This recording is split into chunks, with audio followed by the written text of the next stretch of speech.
The Eastern Panhandle is home to teachers and healthcare workers, farmers and fishermen, servicemen and women, golfers, bicyclists, and people who love the outdoors. Where we call home isn't any one thing, so we're not either. At Rosedale Funeral Home and Cemetery, we are honored to help you plan a celebration of life that reflects one's individuality. Our trusted local team is here to see that your wishes are honored and that your special story is told. The following sports special is a broadcast presentation of Talk Radio WRNR, Martinsburg.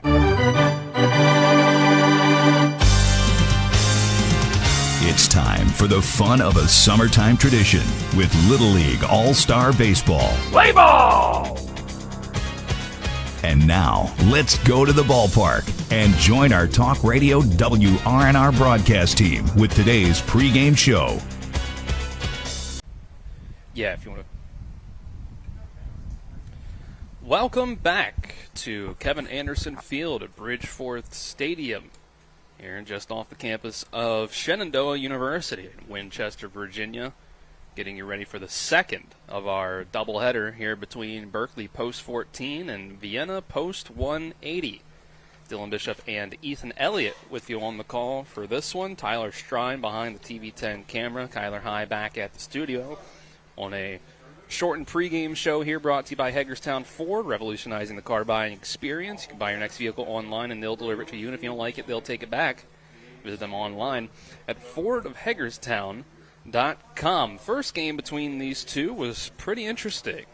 Post 180 of Vienna was able to get out to a 4-0 lead in those first two innings before it was two home runs, two-run shots from Marshall Derrick that got Post 14 back even, and then a 4-run fifth inning from Post 14 that started off with a go-ahead RBI single from Wyatt McClintock, and then a bases-clearing double that Jet Gross was thrown out trying to turn into a triple to make it 8-4, and then Post 180 could only muster one run for the rest of the game. So as the coaches and umpires meet around home plate here, we'll give you the lineups for the second game. They're a little different than the first game.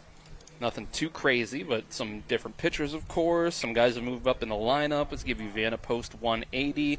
Probably the most changes on that one, as they're going to lead off with Isaac Norman, shortstop number 6, followed by Will Donahue, center fielder number 3. Then it's Daniel Kaloran moving up in the lineup to third, second baseman number 21. Noah Ramirez moves up to the cleanup spot, left fielder number 8. Followed by third baseman number 17, Dawson Givens, moving up from the 9th spot as the pitcher last game. Followed by catcher number 2, Tyler Ashcraft. Then first baseman number 13, Kyle Robertson, hitting 7th. And it's Andrew Pierce, right fielder number 18, in the 8th spot. Followed by starting pitcher for Post 180, Alex Ament, number 10. On the other side, Post 14 will give Sven Dupree the game off, at least from starting it. He will... Post 14, run with Liam Healy, right fielder number 4 in the leadoff spot, followed by shortstop number 6, Wyatt McClintock. Then in the 3 spot, third baseman number 10, Braden Oviedo. In the cleanup spot, still Marshall Derrick, first baseman number 18, followed by left fielder number 7, J.P. Sweeney. Then hitting 6th is center fielder number 1, Jet Gross, followed by catcher number 3, Cole Smith. Then starting pitcher number 11, Brian French. And rounding out the lineup is Trace Huff, number 5, starting at second base. Those are starting lineups brought to you by CMA Honda Winchester, located at 3985 Valley Pike. Call 540-686-1622 at CMA Honda of Winchester. Owners just care more about you. I mentioned our starting batteries. It's Brian French throwing to Cole Smith for Post 14 and Alex Ament throwing to Tyler Ashcraft for Post 180. This battery is brought to you by Cody's Auto Body at 851 Wilson Street in Martinsburg. Family owned, offering superior customer service and great pricing for a job done by experienced and certified technicians. Call 304-901-4777. So, Ethan, we getting ready here just within a few minutes, it seems. We've had the visit with the umpires at home plate. We had you. You were able to get here during the first game. We appreciate you making availability for that. So we're here now, and you and Tyler have switched spots, and we get to see the second of 2 games here as Vienna Post 180 is still looking for, as we were told by their coach, first win ever against Post 14. As good as Vienna has been, they're now 10-2 on the year. Post 14 up to 10-3. Post 14 has dominated the matchup. Yeah, I just got to see the end of the game coming in late here, but it looked like Post 14 was dominating from what I saw. Vienna was able to get one run in, but other than that, Post 14 handled business and got the win today.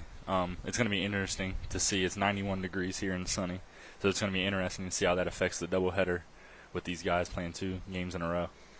Yeah, and it looks like as Post 180 takes the field first that we're going to flip home and away here for the second game. Let's take a 2-minute break and come back. Actually, let's just make it a 1-minute break as they go through here. With teams already out in the field already, let's give it 1 minute. After 1 minute, we will come back just about ready for first pitch. This is American Legion Baseball on TV 10. Back in second. Hey, it's Cody from Cody's Auto Body. You're a potty mouth. But we do a really great job fixing cars after an accident. I know, but you're still a potty mouth. I'm possibly the best friend you could ever have. You are, but potty mouth. If you need your car repaired, come to Cody's Auto Body, located at 851 Wilson Street in Martinsburg. Because that's Cody's with a T for f***ing trust. See? Potty mouth. Leave me alone. Providing reliable protection since 1877, we are Farmers Mechanic Insurance Companies. For over a century, we have been dedicated to provide dependable insurance protection and excellent customer service. We specialize in auto, home, farm, and business insurance. Our products are backed with personal, hands-on service. You can trust us to protect what matters most to you. For all of your insurance needs, there's Farmers and Mechanics Insurance Companies.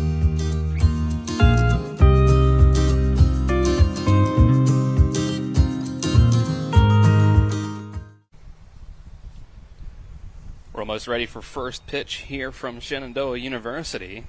First pitch brought to you by the Marius Group and Ameriprise Financial Advisors, John Everson and Phil McCoy. Stop by 1270 Winchester Avenue in Martinsburg or call 304-263-4343. Liam Healy steps into the box. Just like that, we are ready for the second of our doubleheader here from Shenandoah. First pitch inside for a ball. Teams flipped home and away for their second game. Berkeley Post 14 hitting in the top of the innings. Post 180 in the bottom. This is popped up but out of play for Healy. The defense behind Alex Ament is Dawson Gibbons at third, Isaac Norman at short, Daniel Killoran at second, and Kyle Robertson at first. And the outfield left to right is Ramirez, Donahue, and Pierce. This is hit on the ground over to first base, and Kyle Robertson able to get it and run it over to the bag for the first out. Batting second. Good play by Robinson. Hard hit ball. Stayed fair and made the play. Wyatt McClintock. So Wyatt McClintock is up next. McClintock got himself an RBI single, the go-ahead RBI in that first game, making it 5-4. First pitch from Ament. That'll be low for a ball.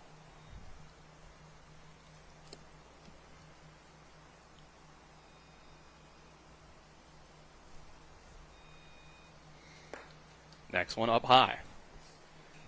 That one coming in from Ament at 77.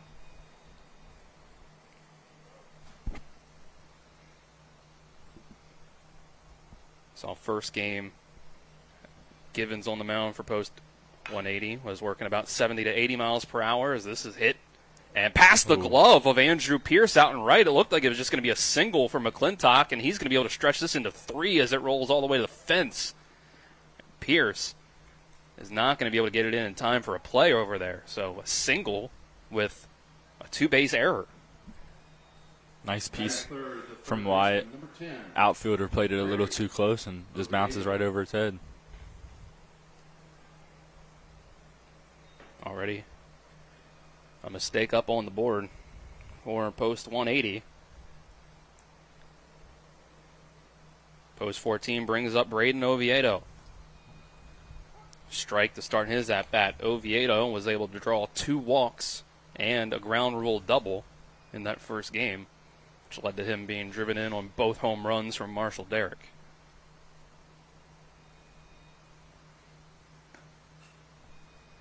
That pitch in the zone.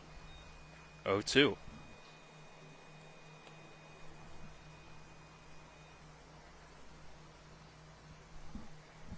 That one at 77. Here's Amen. Before he throws another one, he's actually going to step off. Now he'll work his way back onto the rubber. Winds and fires. Breaking ball out of the zone for a ball. And just a quick comment, I think it's really cool that we have this ABS kind of strike zone, pitch speed, all this up here.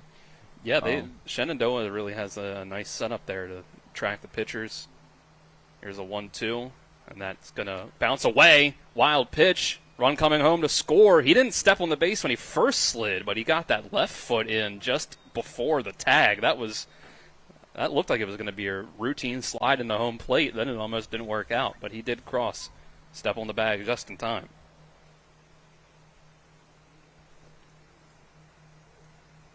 And just like that, post 14 is up 1-0.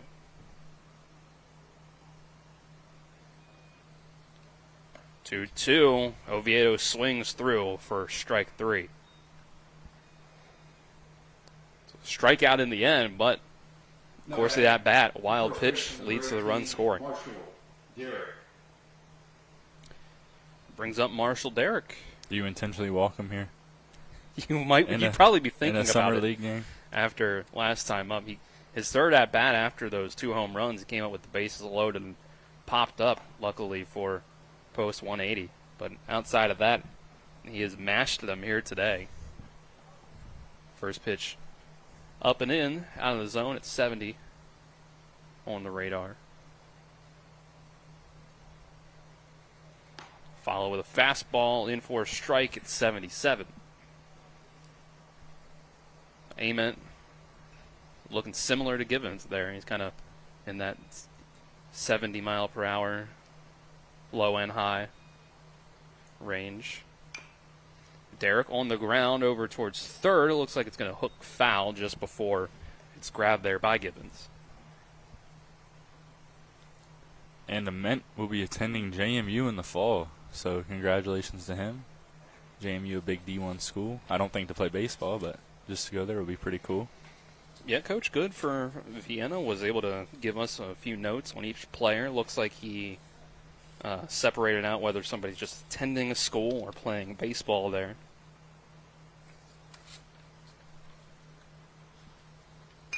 Derrick, this is going to be in play on the ground over to shortstop. Isaac Norman throws, and that's in time for the third out. Post 14 gets a run up on the board with some help from post 180 to get them there. It was a single by McClintock, 2 bases extra on an error in the outfield, and then he comes home to score on a wild pitch. We'll go to the bottom of the first. It's 1-0, post 14 already. After 60 seconds, we'll be back with more American Legion Baseball on TV 10. Remember when you were a little kid and saw your first deer? Oh, how cute. As an adult, maybe you've had a different experience. Where'd that come from? Bambi mess up your dream machine? Call Cody's Auto Body today at 304-901-4777 and get the work done right the first time. Cody's Auto Body, 851 Wilston Street in Martinsburg, has a team of auto body professionals with a lifetime of experience putting your ride back together again, regardless of how it got that way. Cody's Auto Body. When will I be able to retire? How do I make the most of the money I have? How do I leave a lasting legacy to my loved ones? I'm Philip McCoy, financial advisor with the Mirius Group, a private wealth advisory practice of Ameriprise Financial Services Incorporated. Call us today at 304-263-4343 to help you make the most of your financial future. Our office is located at 1270 Winchester Avenue, Martinsburg, West Virginia. Ameriprise Financial Services Incorporated, member FINRA and SIPC. The Bottom of the first inning is brought to you by the Larry DeMarco team at Century 21 Modern Realty Results. Looking for a home in the tri-state area? Call the Larry DeMarco team at 304-263-4222 or visit them online at modernrealtyresults.com. Starting pitcher for Post 14 for Game 2 is Brian French. Saw him move around and kind of be taken out about halfway through that first game after he started over at first base. And that was to get him ready to start this one. Isaac Norman, Will Donahue, Daniel Killoran up for Post 180 in this half inning.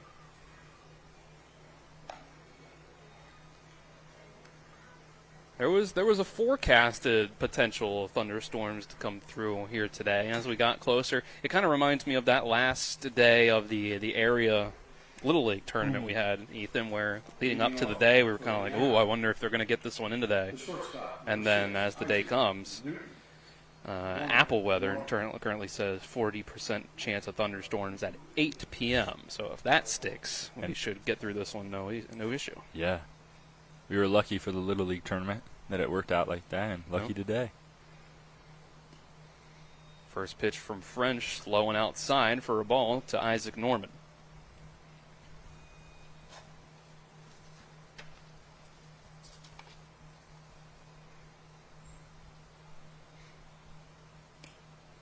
Next one out of the zone as well. Isaac Norman, first team VISAA All-State shortstop. Second team All-State infield. He was the Virginia Christian Athletic Conference Player of the Year for the second time. This is 3 straight balls from Brian French to start things off to Isaac Norman, as we mentioned here in the first game, hitting .643 on the summer. And the leader in average, on-base percentage, OBP, slugging, it's double his home runs. So the strike is in. So he's been doing well at the top of the order for Post 180. He's the only one on the team with a home run. Yep. You don't see that very often. Just one home run over the summer, especially a team that was, 10-1 coming into the day, and here's another single from Isaac Norman. I think that's just what he does. He gets you singles. But he's the leader in doubles on the team as well, and tied for triples. Guy kind of just does it all. He's on base here.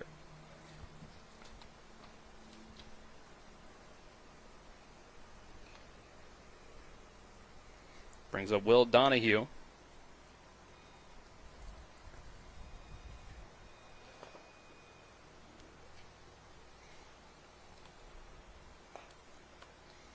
First pitch out of the zone. Donahue and Norman were tied for the team lead in hits coming into today, but that last hit just pushed Norman back in front.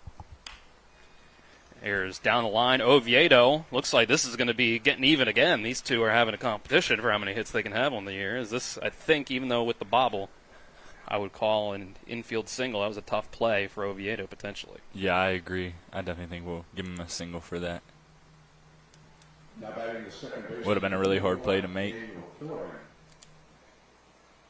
Strong start for Vienna, Post 180 at the plate. Daniel Killoran will come up, team leader in RBIs. You can see how if he's got the two guys in front of him getting on base so often. Checks his swing, doesn't go around.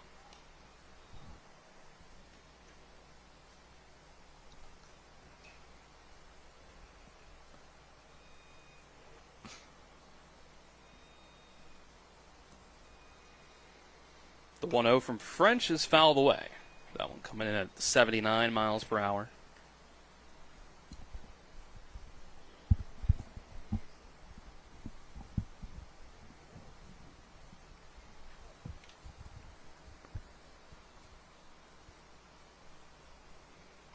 Look back at second. Now the throw on the 1-1, and that's a wild pitch. Too far outside for Cole Smith, and the runners are going to advance.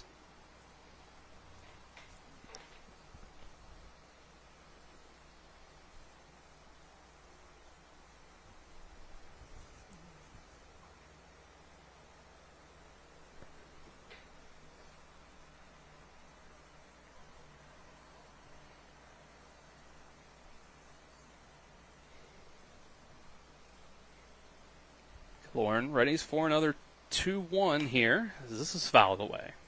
2-2.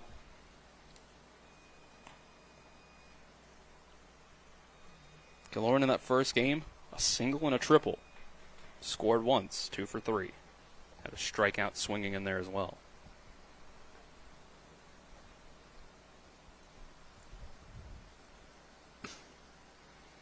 Next pitch from French. That'll be outside, breaks out of the zone.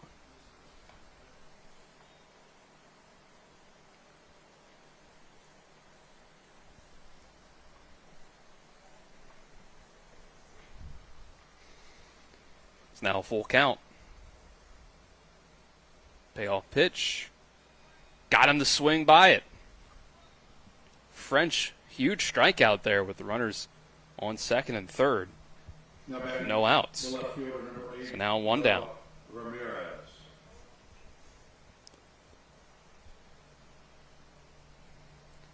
That brings up Noah Ramirez.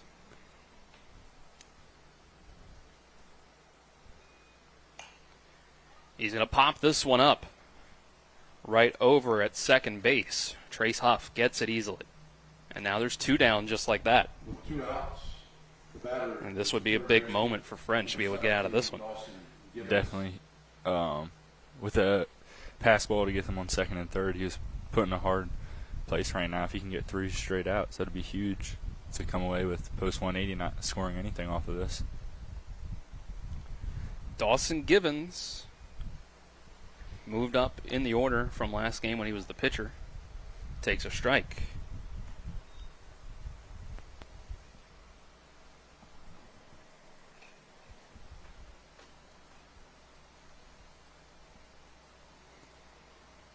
Look over at third. Now this pitch, but it falls off the table out of the zone.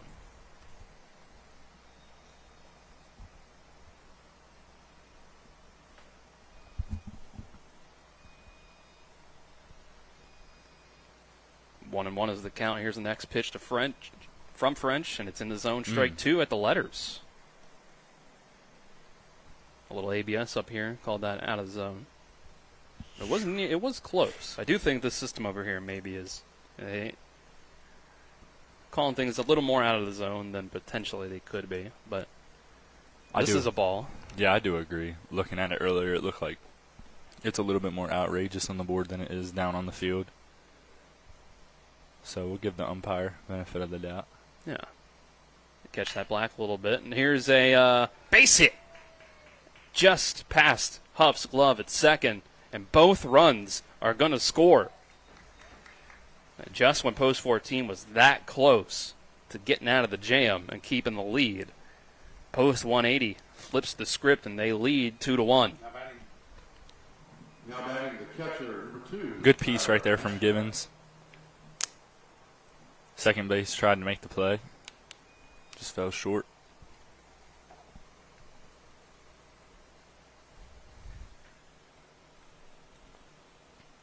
So give Dawson Givens 16 RBIs on the year so far, and that's second on the team as Ashcraft comes in and takes a strike. Ashcraft, the catcher. James Robinson, after catching the first game, is getting the second game off. He was the cleanup hitter, or he was in the 3 spot. Excuse me.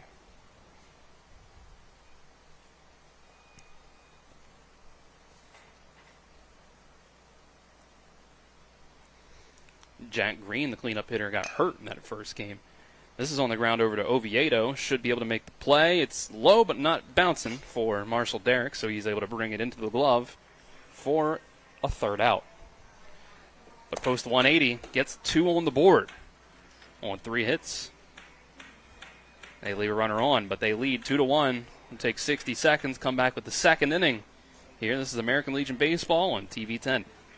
I like the layout of the course very much. I think it challenges the low handicappers and is very playable for the mid and high handicappers. All different levels can play on this course. I think it challenges you from the get-go. And the first tee program here is one of the best, if second to none. It is the best in the state of West Virginia. The men have a league, the women have a league, the kids have things going on.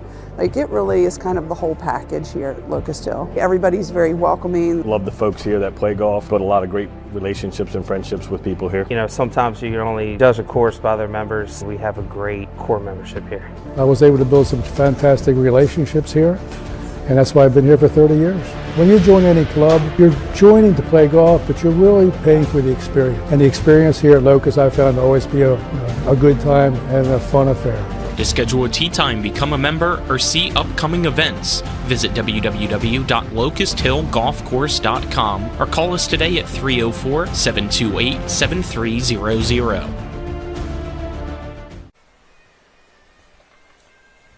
We move to the second inning here from Kevin Anderson Field at Bridgeforth Stadium, home of the Shenandoah Hornets, as the post 14 Hornets trail 2-1 through a full inning here over Vienna. Post 180, top of the second, brought to you by the personal injury attorneys Burke, Schultz, Harmon, and Burke. Visit BurkeandSchultz.com. We play hardball. So, Ethan, both teams got a little bit of offense here to start. Pitching has settled in outside of a few missed pitches. But overall, it's a solid start at the plate on both sides. Yeah, I think you're happy if you're both of the sides' offense right now, hitting the ball well. Obviously, they both scored in the first inning, so that's always a good encouragement. But if you're the defense and the pitchers, there's been a few errors on the defense as the one ball popped right over post 14's glove to get that one run in, and you just got to hark down on the errors and everything to really lock in and make the offense win the game. Don't give it to them. You know what I mean? Absolutely, yeah. We'll move to the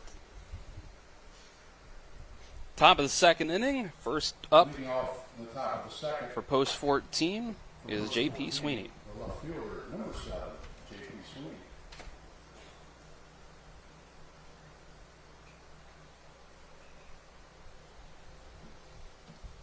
It'll be Sweeney, Gross, and Smith due up in this half inning. First pitch is a strike. Ament gave up a run on one hit in the last inning.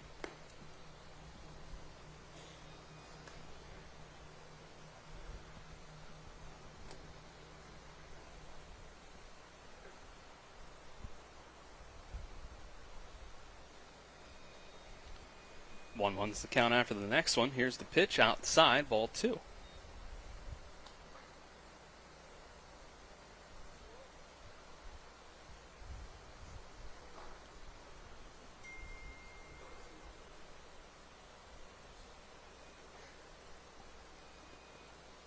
Next pitch out of the zone as well.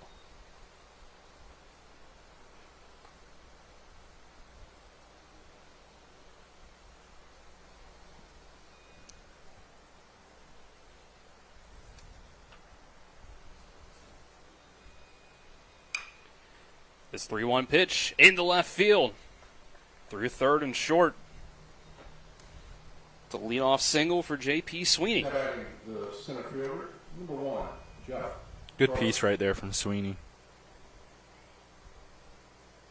Now he brings up Jet Gross.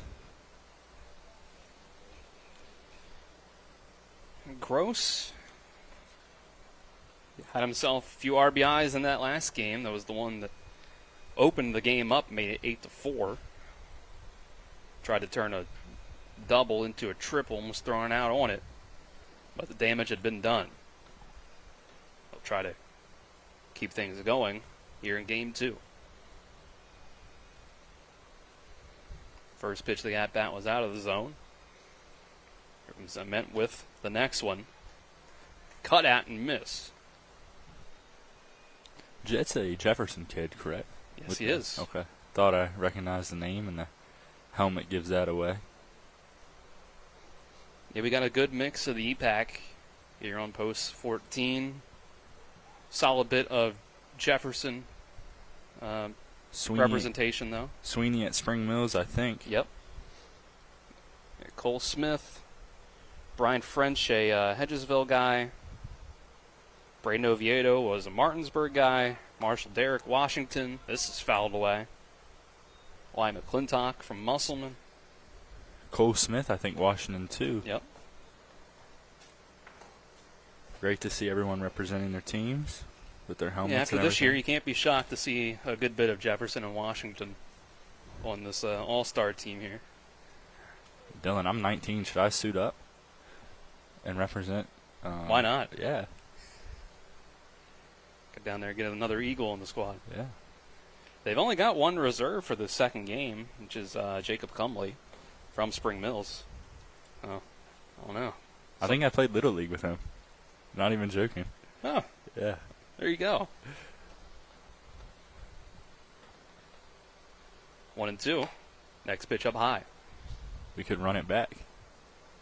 I don't see why not. Yeah. Right? 2-2. That pitch up high at 77 on the gun.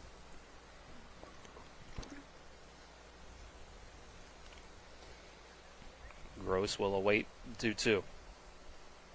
But before that, Ament tries to pick off the runner, and it bounces over into foul territory on the first base side. It looks like maybe able to get 2 bases out of it is Sweeney. Not in time over at third.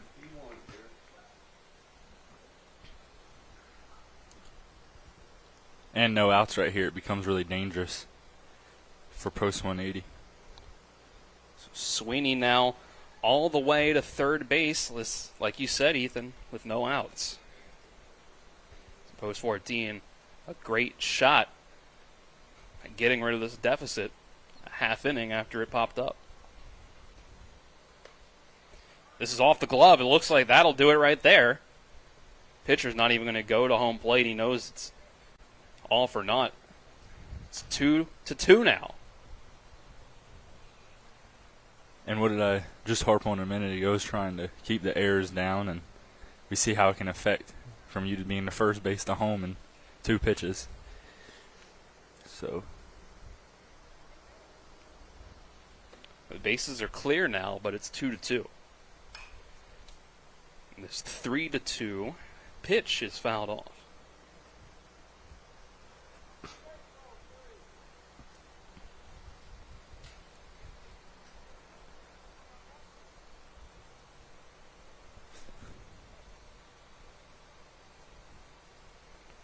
Another payoff pitch from Ament. Up high, out of the zone, and outside for ball 4. And that's a lot of speed that you just put on first base with no one out.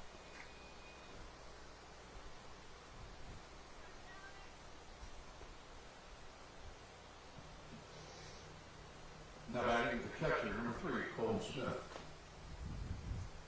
27 pitches so far for Ament.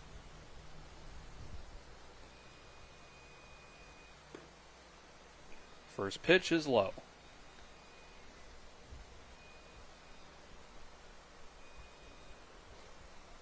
Pitcher Brian French in the on-deck circle.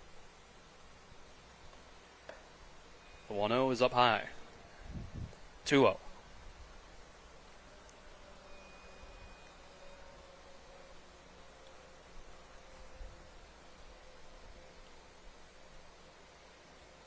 Here's that next pitch. That's too high as well. 3-0, so Ament having some trouble finding the zone now. Yeah. After that pickoff attempt that went awry for him, he's been a bit shaky since. And that's 4, no, not 4 in a row out of the zone. Yeah, maybe Ament's then the heat gets him and the mistakes add up to him. 3-1 now. That's a big cut through it.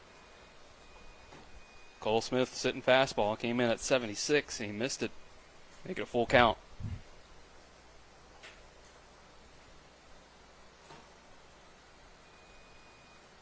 Runner goes. This is hit well out to left field. Going back for it is Ramirez, though, and he's able to grab it. Jet Gross has to go back to first. There's now 1 down. Off the bat, it looked like that could make it to the fence. Yeah, it just died. It did look good off the bat. But.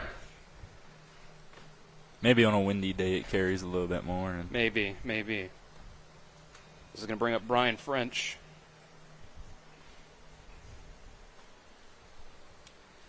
That one came off the bat at 85 exit velocity. It was about right down the middle. This is grounded over to third base. They're going to get the lead runner for one. They're going to say that Kaloran held on to it long enough as he bobbled it, transferring it to his hand. Couldn't make a throw over. But they get the lead runner, so now there's 2 down. Tripp having a little conversation with the umpire about that, and umpire tells him how it is and walks back. There's an argument to be had there, and see, like, was he stepping on the base? Did he have that in his glove? Did he transfer it over? Did he have possession of the ball long enough? You know, but I think that'd be hard to go against the original call either way. I agree. 0-1 is the count now to Trace Huff at the bottom of the order.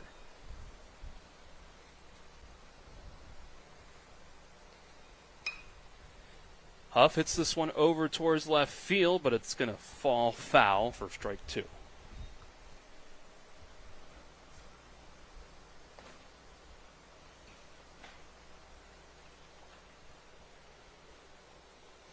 Huff was 0 for 2 in game 1, grounded out, drew a walk and scored, and then struck out looking. 0-2. Can't hit. It's ball 1.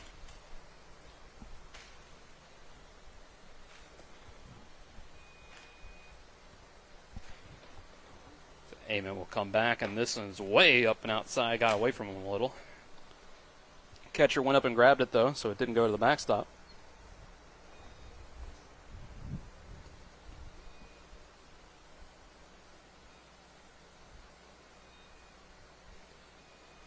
Here's the 2-2. Fouls it off.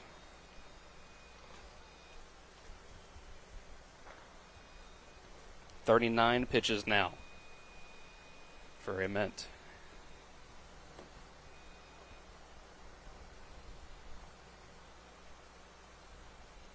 His 40th one will be right back at him, just past his head and into center field for a base hit.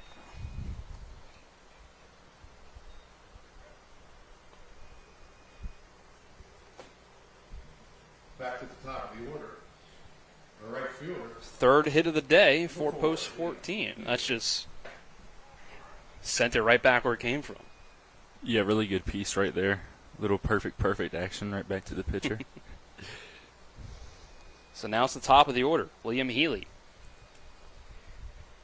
He has a chance to give post 14 the lead back. If he can hit this one into the outfield. Gonna take the first pitch for a strike. He grounded out over just to first base. First time up.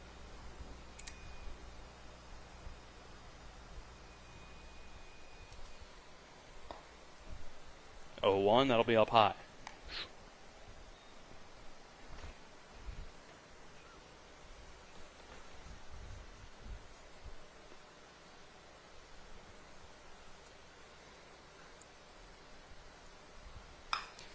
Healy hits this one well. Right center field. It's going to drop. Oh. Not able to get it in time is Pierce. Coming home and scoring from second base is Brian French. Pierce looking like he slowed down there. Thought he could have made that play.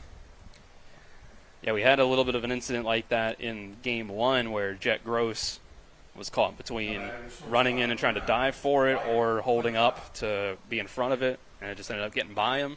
That time, you could kind of see the same sort of thing, but Pierce, early on, pulled the brakes on. And he real early. 2 outs, too. I mean, yeah, that was at a runner. You go back to your batting. That's an RBI single to put post 14 back up 3-2. And now, and a wild pitch is going to bounce, but not far enough away from Ashcraft for a runner at third to move up, and Healy takes second. Now you've got 2 runners in scoring position.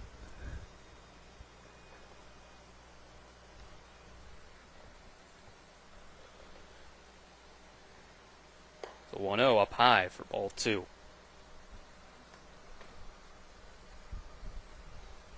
Wyatt McClintock got himself all the way to third base on his last at-bat, single, and then got past Pearson right. 2-0 out of the zone. McClintock might get first base again. And that would load the bases for Oviedo if so. McClintock watches the 3-0 go by in the zone. And that's a dangerous guy to load the bases too. And if you can't get Oviedo out, that's real dangerous after that. Yeah, exactly. Derek back up after that. Cut through on the 3-1. That was up high. Got McClintock to chase it. Way to fight back. Make the count full here. This is a big one for post 180. Down by 1 again. Runners on second and third. Here's the 3-2 fouled off by McClintock. Yeah, bat stays going.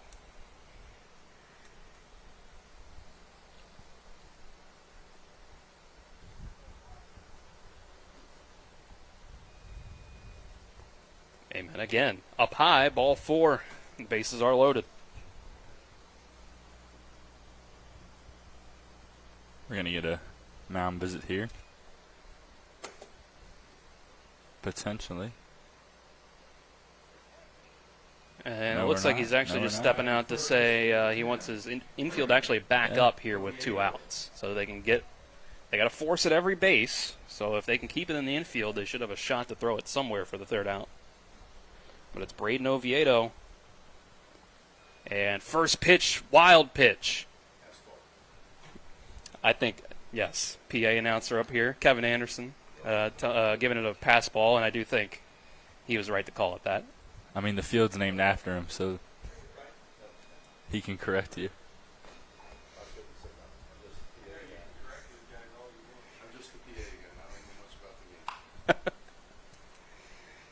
Fouled away, 1-1. He's trying to stay humble over there, but he can correct me over here. If your name's on the field, you can correct the broadcaster.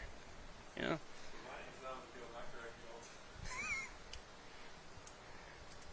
Tyler Strine's name isn't on the field, but yes, we can let him. Hey, if you need a correction, you get a correction. This bounces for ball 2. That matters for the scorebook because that matters like who gets an error.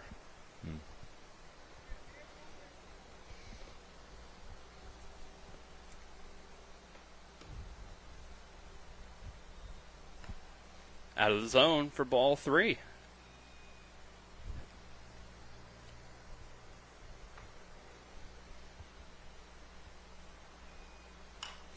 Oviedo got under it. Popped it up. Yep, shallow left field. Noah Ramirez makes the catch for the 3rd out.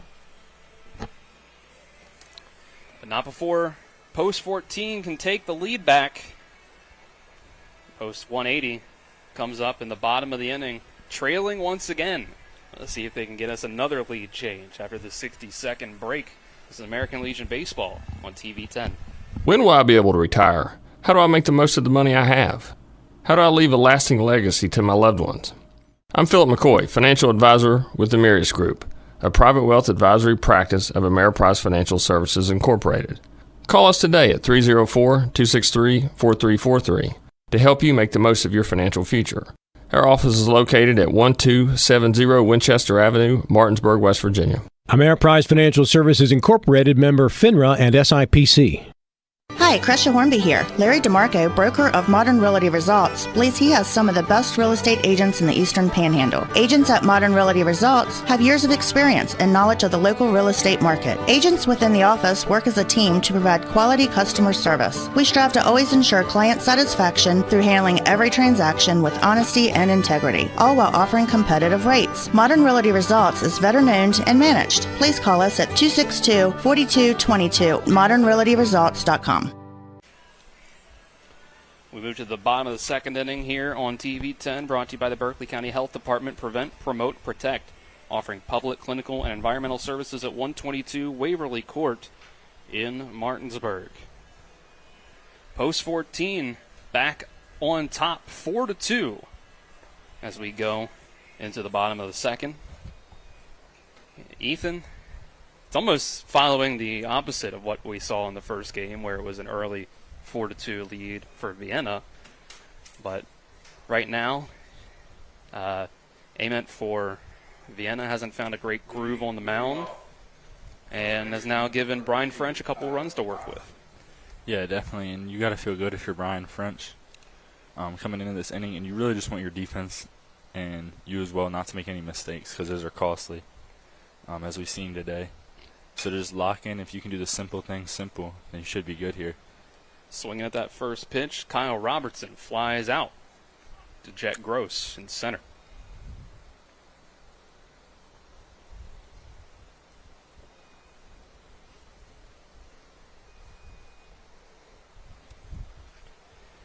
Just like that, Andrew Pierce up next, right fielder number 18. Now batting right fielder number 18. We saw him step in late in game one. It's a relief pitcher, and that's where we found out that the Vienna Post 180 squad from their manager gets animal nicknames. And if you saw him pitching in that first game, kind of makes sense that his is the octopus. Yeah. And if hooked foul after a 1-0 pitch. I don't know if I would want to be called octopus. Dylan, what's your nickname? What would you want? What animal would you want? What animal would I want? Yeah. Oh, that's a great question. I feel like my favorite animal was a tiger. Okay. Like a white Bengal tiger. Okay. I don't know if that makes for a great nickname, though. But I like it. 2-1 now with one out of the zone. Ripper Ethan. Eagle Ethan Elliott. He did go to Hedgesville. Ooh. This one in the zone for a strike.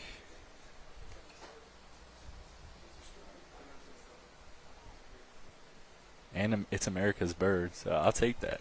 Now on July 5th, that's a solid nickname to give you. Come on. 1-2. Just a bit outside.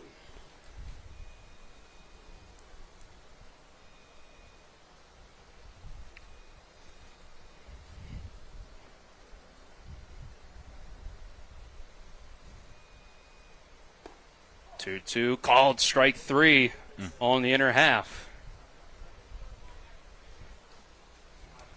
2 up, 2 down to start the second.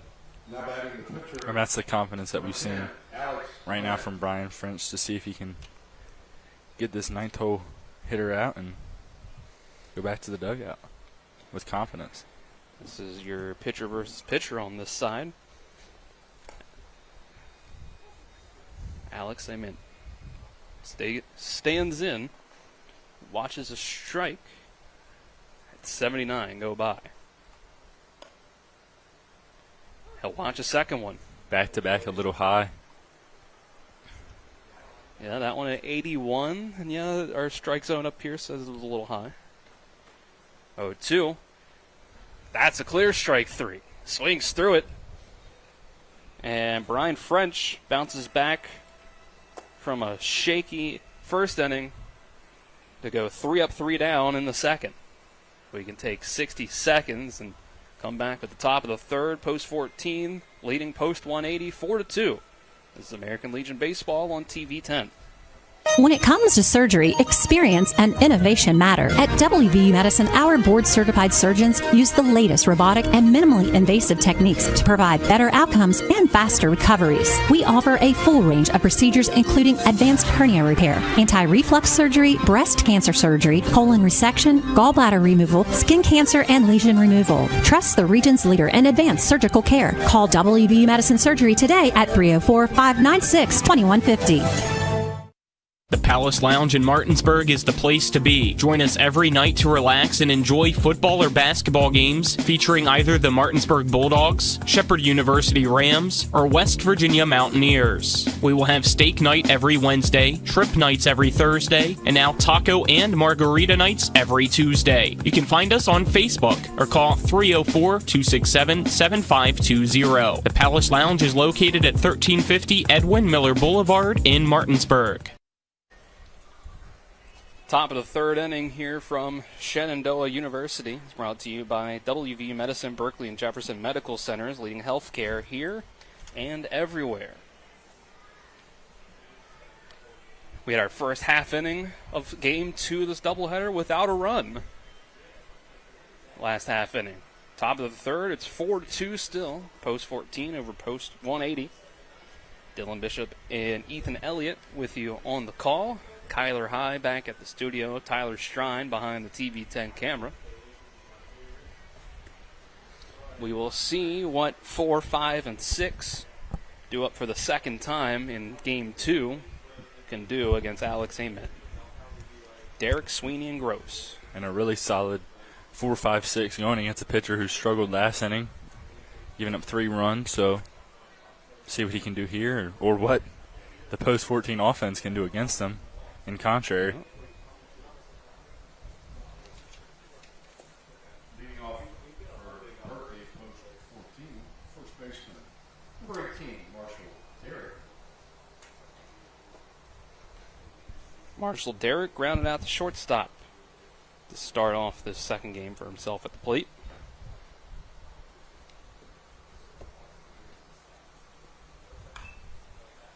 Swings at the first pitch, fouls it away.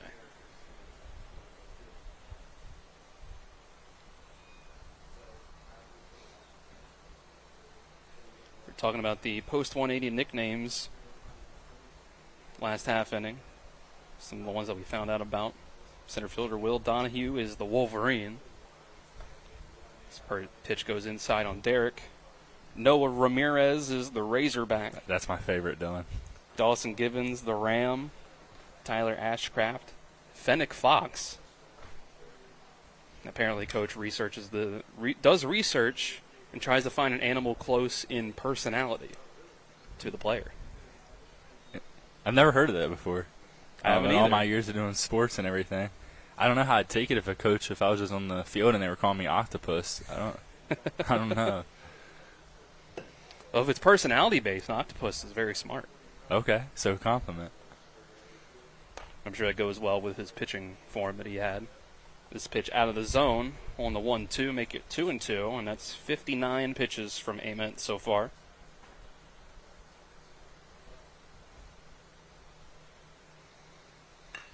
Two. Another grounder from Derek. This is over to third base. Givens in time for the out.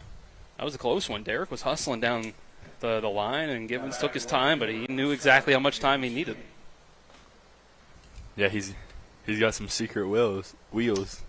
Derek does. They were on display right there. I think I saw sparks flying from the turf out there. I don't know.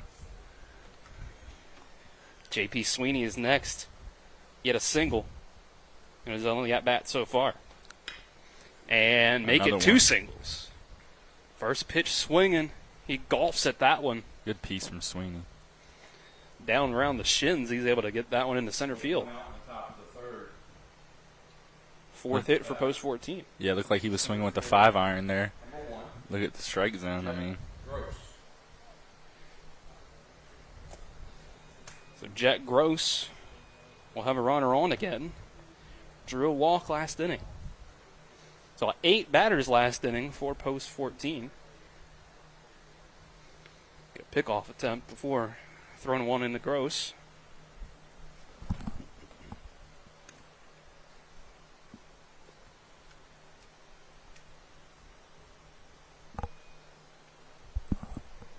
With one out, the runner goes.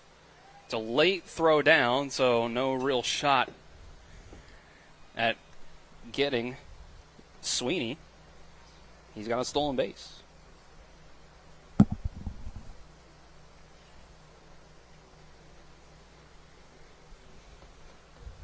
put that runner in scoring position now for Gross. First pitch was out of the zone. This one hits the zone, make it 1-1.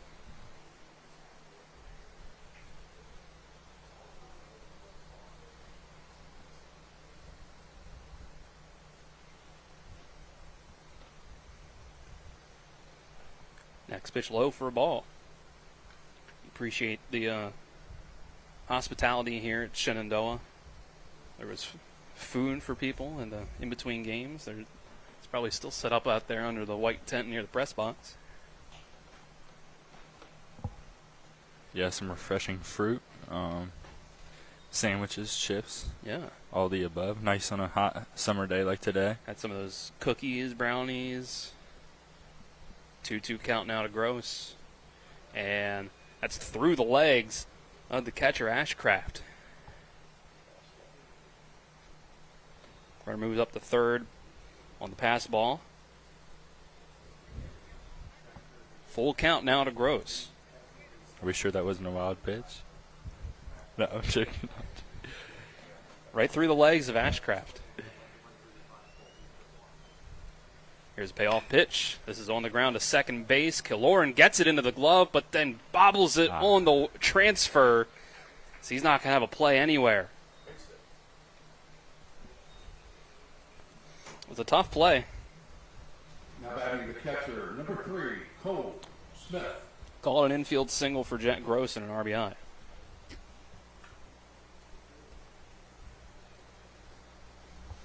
Five to 2. Post 14 now leads.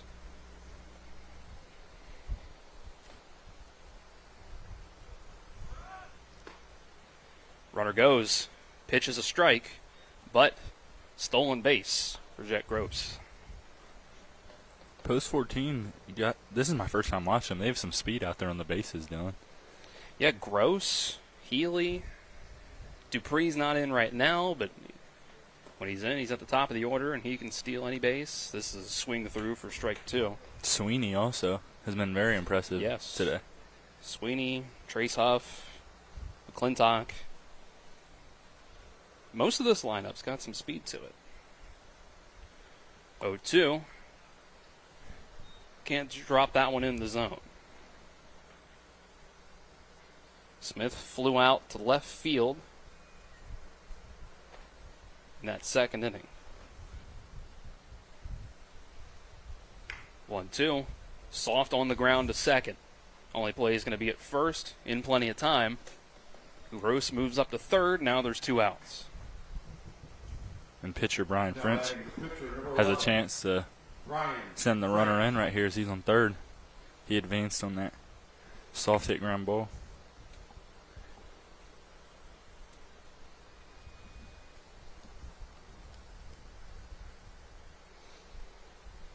French was able to come around and score after he came up last time. Swing and miss. 0-1 to start this at-bat. 2 outs in the inning. Jet Gross at third. 90 feet from extending this lead. Another one inside, fouled away. Off speed coming in at 66.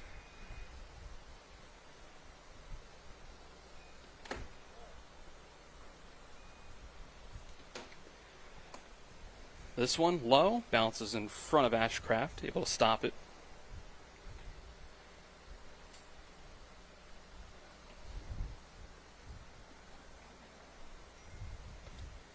And the 1-2 follows. This is over towards third base. It hooks foul right before the third base bag.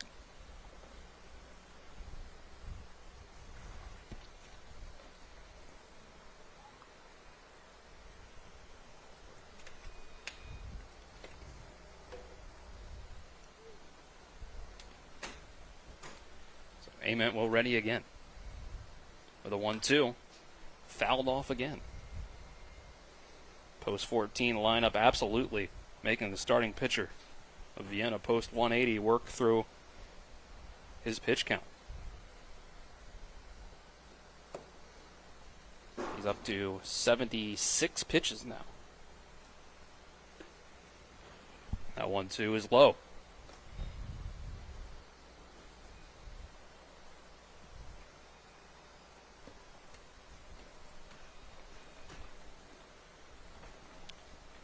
Two and 2 with 2 outs. Post 180 trying to end this inning. That pitch, the one he had to work with to get him to chase, is low. Way to stay in there if you're French. Making him work full count here. See what he can do. Ament readies and fires. This is popped up. And who's going to call Dangerous. for it? It's the center fielder, Will Donahue, calling off second base and right field to make the catch and out number 3. Post 14 adds a run to their lead, but strands a runner on third. It's 5-2, post 14 over post 180. We'll take 60 seconds, come back with the bottom of the third. This is American Legion Baseball on TV 10. Not sure where to go or who to trust with your flooring project? And start with Trips Flooring, proudly serving the area for more than 25 years, specializing in floor sanding and refinishing, along with installation of new flooring, including hardwood, tile, vinyl, laminate, carpet, and the hottest trend in flooring, luxury vinyl, tile, and luxury vinyl plank. Are you on a budget? Check out their warehouse, cash and carry, or call 304-229-7009, or visit them online at tripsfloorsanding.com. You have choices when it comes to appliance repair, but before you call a large corporate chain, consider what BW Appliance brings to the table. BW Appliance Repair offers fast in-home appliance repair services to the eastern panhandle of West Virginia, including Jefferson County and Berkeley County. We strive for professionalism, dedication, and honesty. Call us today at 304-279-8858 to schedule immediate service. You can also visit us online at bwappliance.repair. Bottom of the third on TV 10, brought to you by Dignity Memorial Rosedale Funeral Home and Cemetery. Attention to detail like no other. Visit dignitymemorial.com. Post 14 lead up to 5-2. As we go to the bottom of the third, Vienna will come up with the top 3 in the order. Norman, Donahue, Killoran. Brian French, pretty efficient through the first 2 innings. He got into a little bit of trouble in that first.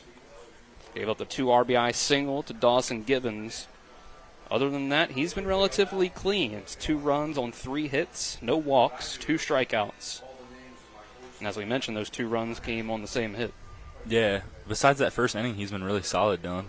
Yep, went 1-2-3 in the second, and now he comes up here in the third. On the mound with just 32 pitches. Yeah. And you saw Amens at nearly 80. Yeah. Through 3. French at 32 through 2. And French looked really confident last inning, so it would be interesting to see here with a 3-run lead. That gives him more confidence.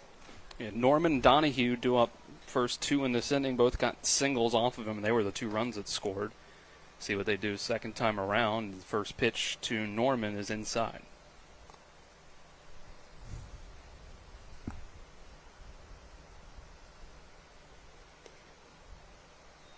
The 1-0 is low and outside.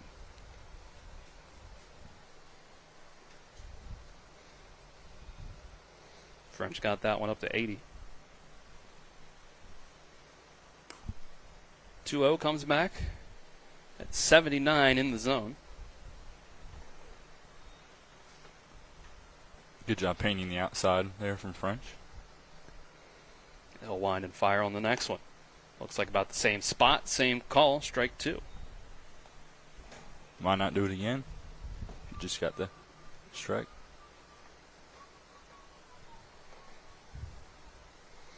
From 2-0 to 2-2, here's the next one. Up high and a run the count full.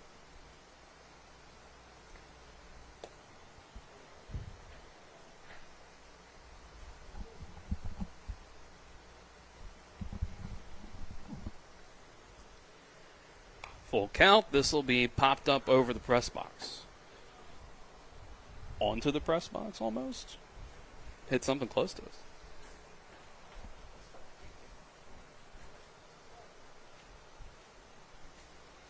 Another payoff pitch. Inside, ball 4. First walk drawn in this second game by Vienna. Now the Wolverine up to bat. Yeah, Wolverine, Will Donahue. I'm going to refer them to their animal names sometimes, you know. You just Yeah, why not? just gotta go with it. Not going to Michigan, as far as we know. No. He is going to York College to play baseball in the fall. He just graduated this year, so excited for him, and best of luck to him and his collegiate career. Donahue takes strike 1 to start this at-bat.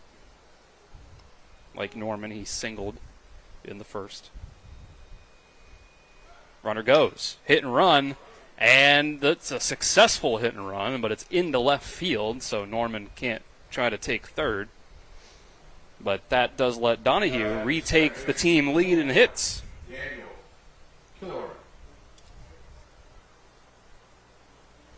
It's a fourth hit allowed by French, and once again it's runners on first and second, and no outs at this part of the order. These guys are hard to keep off the bases. Isaac Norman, his on-base percentage at .714. Donahue's at .587. First pitch to Kaloran is inside, and he has a chance, does Kaloran, to again add to that team lead in RBIs.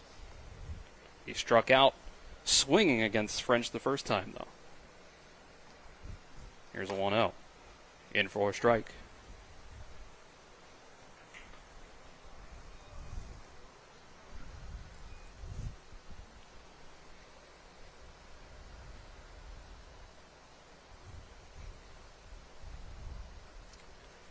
Kaloran's going to get himself another RBI. This is hit out to center field. Jet Gross has it. Donahue will stick at second, but coming home from second is Norman. Put a run up on the board for post 180. They cut the deficit to 5-3. Now batting the left fielder, number 8, Noah Ramirez.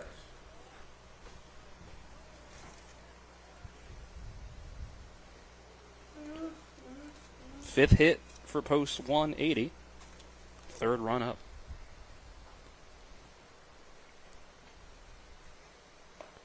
And now in the cleanup spot, taking strike one is Noah Ramirez. We have another college baseball player. He's going to Waynesburg University in the fall. Razorback Ramirez, so excited for him. As I mentioned in the first game, he's going to play for the Fighting Colin McLaughlins of Waynesburg. Strike two.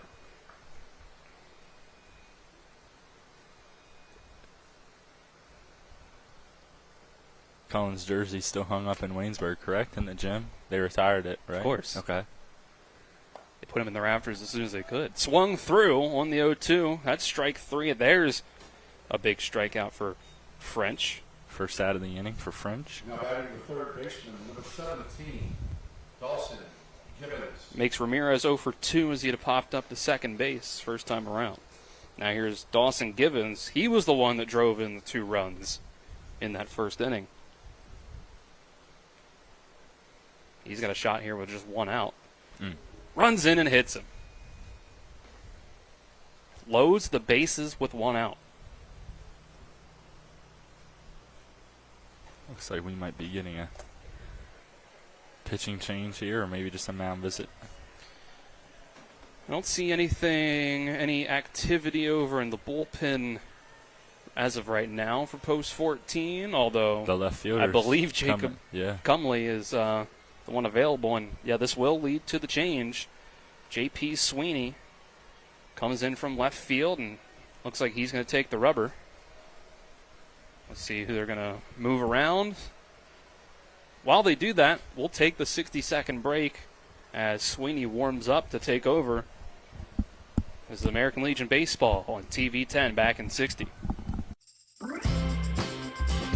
John's Pool Supplies, your local one-stop shop for all of your swimming pool needs. Located at 237 Eagle School Road, John's Pool Supplies has over 30 years of experience and a large selection of products, services, and supplies for your pool or hot tub. From custom liner installation and pool inspections to free water testing, call John's Pool Supplies at 304-267-2000 or go to johnspoolsupplies.com.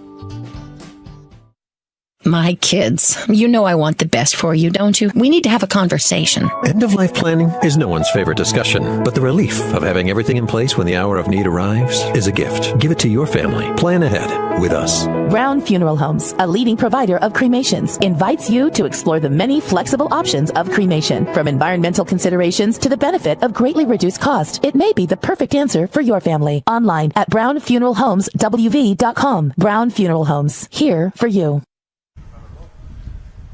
Call to the Bullpen is brought to you by CMA Chrysler Dodge Jeep Ram of Martinsburg. Stop by and see them today at 48 Kelly Island Road in Martinsburg. Call 304-263-8821. CMA, they're moving lives forward. J.P. Sweeney comes in from left field to pitch next for post 14. He'll do it with the bases loaded and 1 out. After Brian French goes 2 1/3, gives up 5 hits, 3 runs attributed to him as of now. All earned, 3 strikeouts, 1 walk. Yeah, it's always hard to come in these situations. Bases loaded, only 1 out, but he's coming in for a reason, and hopefully he can. So it looks like French goes back to first. I believe Marshall Derrick has taken Sweeney's spot out in the outfield. We'll have to see if he just takes left field. And Gross and Healy stay at center and right. That is their normal positions. And it does look like that's how it's going. Marshall Derrick in left field.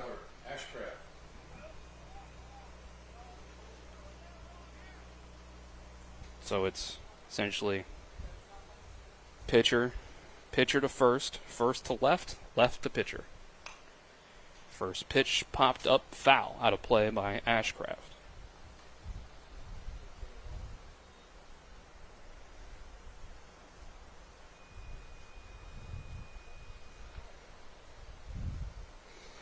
Ashcraft grounded out to Oviedo in the first inning.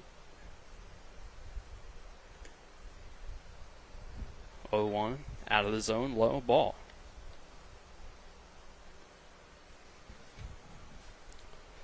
So Jacob Cumley may be acting as a closer here for post 14. Try to put him in at the end of the game. He's the only one available on the bench for this game. This has popped up. Exactly what post 14 wanted if they can get to it. Healy grabs it. Too shallow for the runner to tag up. So now the bases stay loaded with 2 out in the inning.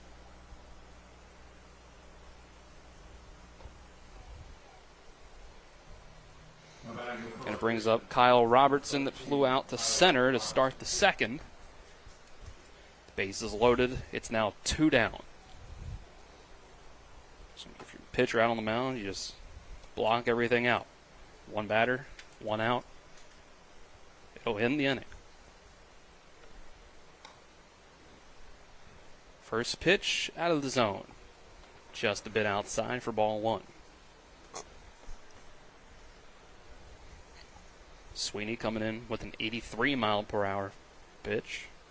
A little more speed, velocity from the pitcher with the change. This is cut through at 81 for a swing and a miss. Make it 1-1.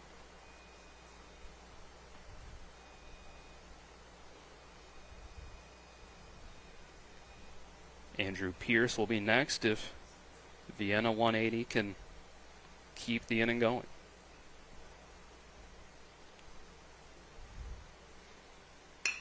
This is on the ground and into left field perfectly through third base and shortstop. 1 run scores. Throw from left field. Tag in time. And post 14 keeps the lead. Tying run thrown out at the plate. Nice throw from left field. Marshall Derrick just got there. He makes the play in the field after putting 2 over the fence in game 1. So it's still 5-4 as we go to the 4th inning. After 60 seconds, this is American Legion Baseball on TV 10. The Eastern Panhandle is home to teachers and healthcare workers, farmers and fishermen, servicemen and women, golfers, bicyclists, and people who love the outdoors. Where we call home isn't any one thing, so we're not either. At Rosedale Funeral Home and Cemetery, we are honored to help you plan a celebration of life that reflects one's individuality. Our trusted local team is here to see that your wishes are honored and that your special story is told. With 4 new car dealerships and 4 used car dealerships in 3 states, Parsons is the largest used car and fastest growing new car dealer in the tri-state area. Take Parsons Ford with huge savings on hundreds of new Fords, financing from 0%. Parsons' goal of financing for all. And Parsons' famous above market trade-in allowances that help make Parsons #1 for used cars too. See why so many won't buy anywhere but Parsons Ford in Martinsburg. We became #1 by making you #1 first. Parsons. To the top of the 4th we go, brought to you by Skinner Accident and Injury Lawyers, representing accident and injury claims for over 50 years. Go to SkinnerWins.com. Post 180, thrown out at the plate trying to tie the game on a bases loaded single. They get the 1 run in to cut it to a 1-run game. But a nice throw from Marshall Derrick ends the inning and keeps Post 14 on top.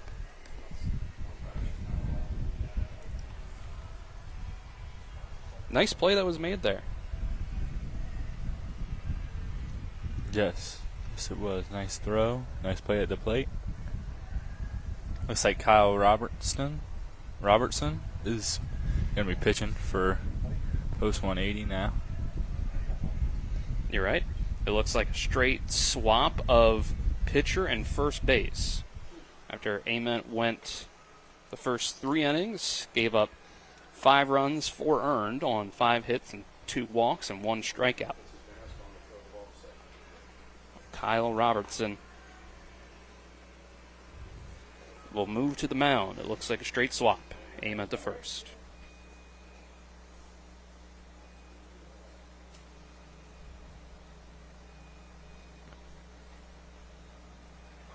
Leading off the top of the 4th. Trace Huff at the bottom of the order will lead things off in the 4th for Post 14. Second baseman, number 5, Trace Huff. Huff singled in the 2nd inning. Both teams with 6 hits so far. And this is going to go to center field. Won't be the 7th one yet for Post 14. Will Donahue comes in and makes the grab.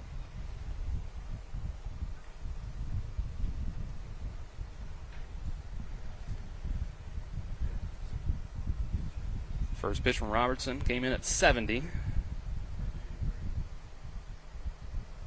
A lot of break on it. See what he has in his fastball as we continue here. Liam Healy back to the top of the order. Swings at the first pitch. It breaks way inside, 64 miles per hour. About 7.5 inches of break on that one.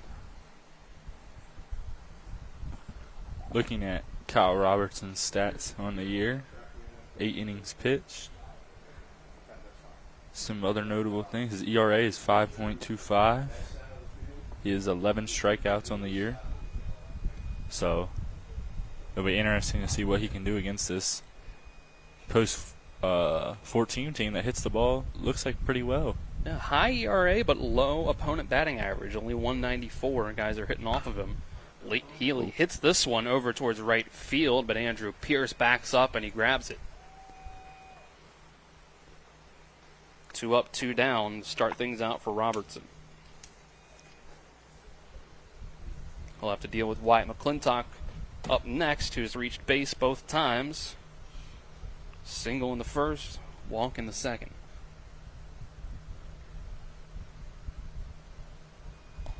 The batter is First pitch is out of the zone. Wyatt McClintock.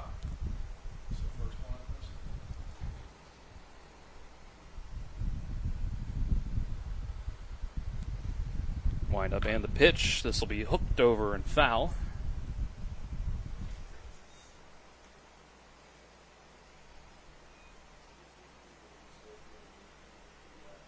From behind, you'd think that's Coach Kurt Zarnecki over there at the first base box. The flow coming out of the back. This is fouled away. Yeah, I thought it was Joe Dirt from behind, but I don't know. Counts at 1-2. And this runs in and it hits McClintock. So 3 for 3 on game 2, getting on base. Does it the hard way that time. Take one for the team, 2 outs here. Baseman number 10, Braden Oviedo. Braden Oviedo's 0 for 2 in game 2 so far. Had the ground rule double and 2 walks in game 1. Hasn't found his way on base yet in game 2. First pitch to him will be taken outside. Breaks off of the zone at 64 miles per hour.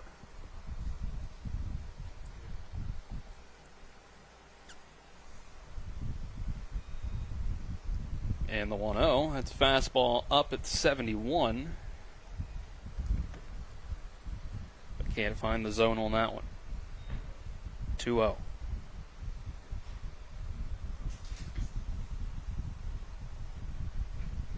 Pickoff, and he did it at the right time. Runner was going. And now caught in a rundown in between first and second. Trying to duck out of the way of the tag is McClintock, but he can't. Tagged out. And that will end the inning. The hit by pitch is all that Post 14 could muster in the top of the fourth.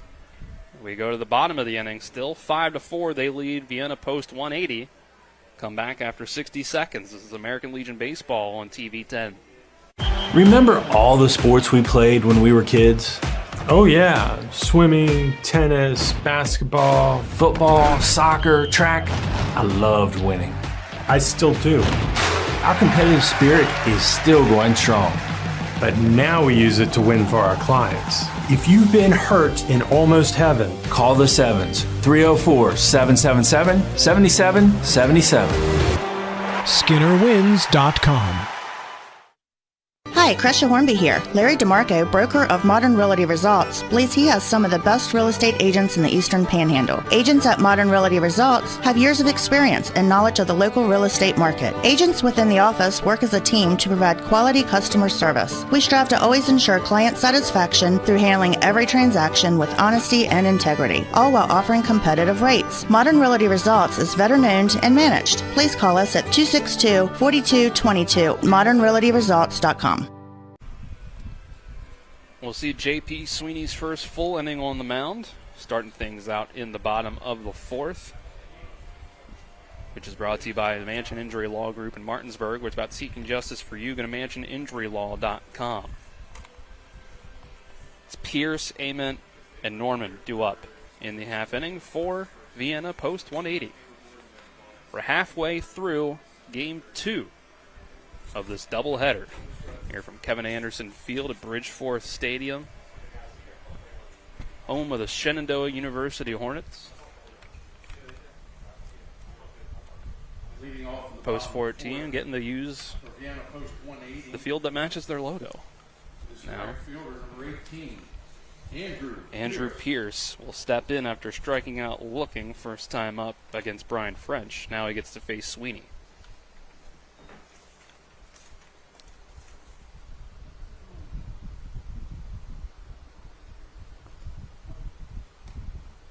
First pitch out of the zone.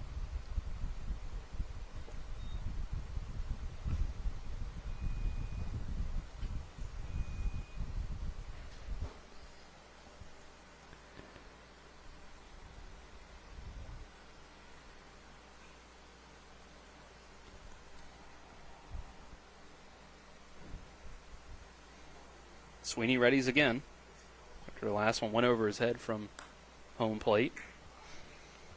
Strike one, evens the count.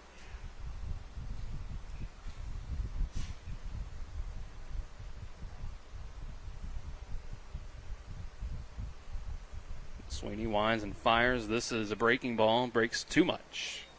Past the glove of Smith even for ball two.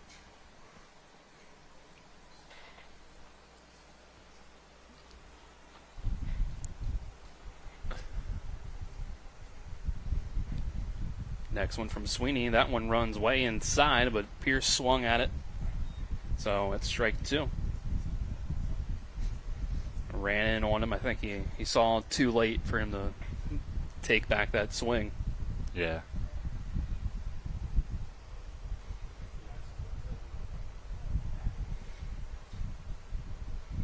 Sweeney ready with the 2-2. That's outside, runs the count full.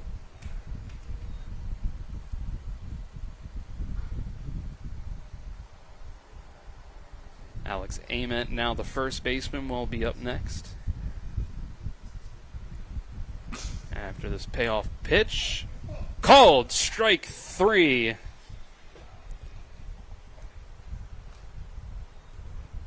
Just a bit outside. That was my gut. Looked over at our Shenandoah ABS here, and that one agrees. The computer agrees. First pitch outside to aim it.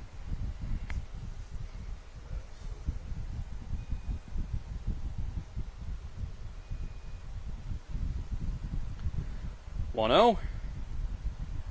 That one isn't in the zone either. A little high for ball 2. Dylan, I gotta ask, 4th of July being yesterday, what's your favorite 4th of July classic food? Ball 3 after this. Let's see. I'm a little more of a burger guy than a dog guy, but I like both. I've never turned down some barbecue. If we're calling barbecue some classic 4th of July food, I think that probably takes the cake. Strike 1. 3-1. How about yourself?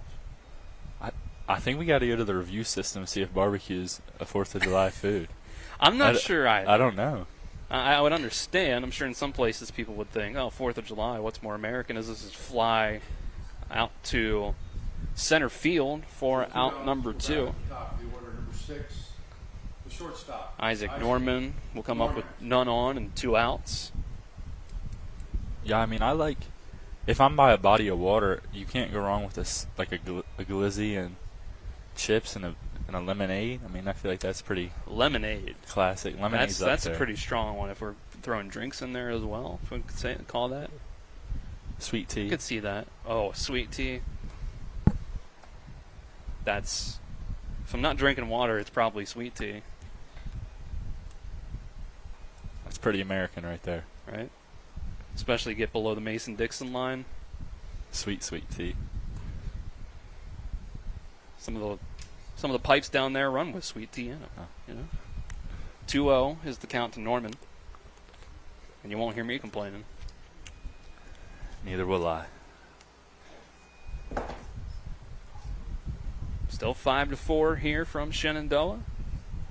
2 outs here in the bottom of the 4th. This next pitch is outside. J.P. Sweeney pitching cautiously to Isaac Norman at the top of the order for Vienna post 180. Trying to hold on to a 1-run lead.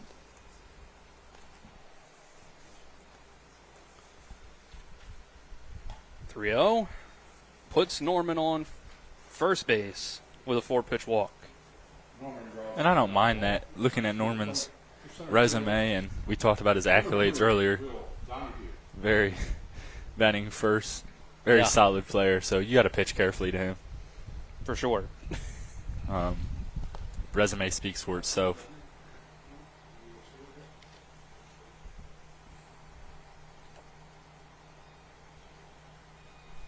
First game, he was only 50% at getting on base, a walk and a hit, but in this game, he's 3 for 3.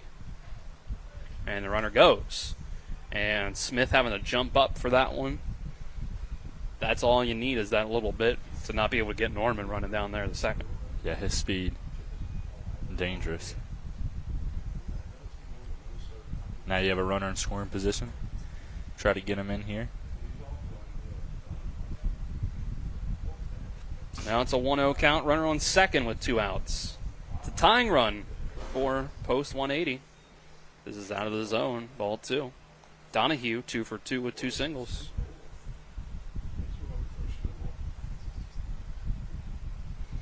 If he continues the trend, he'll have an RBI single more than likely, as he's 2 for 2 with 2 singles. He scored once today. Norman has scored both times he's been out there. 2-0 outside.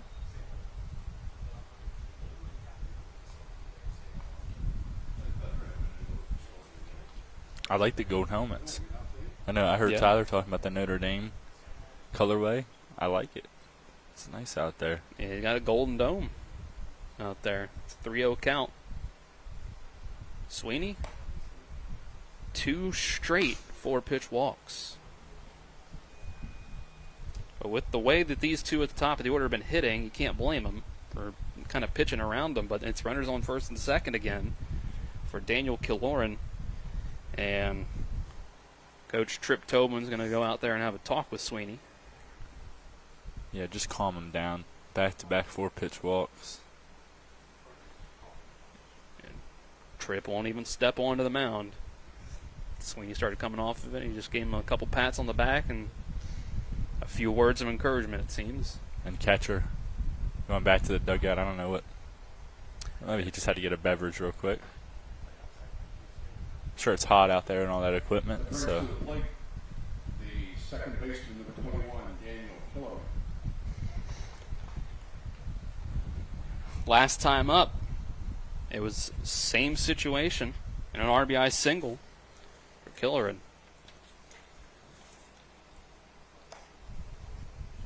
This one's up high for a ball. Any college scouts out there?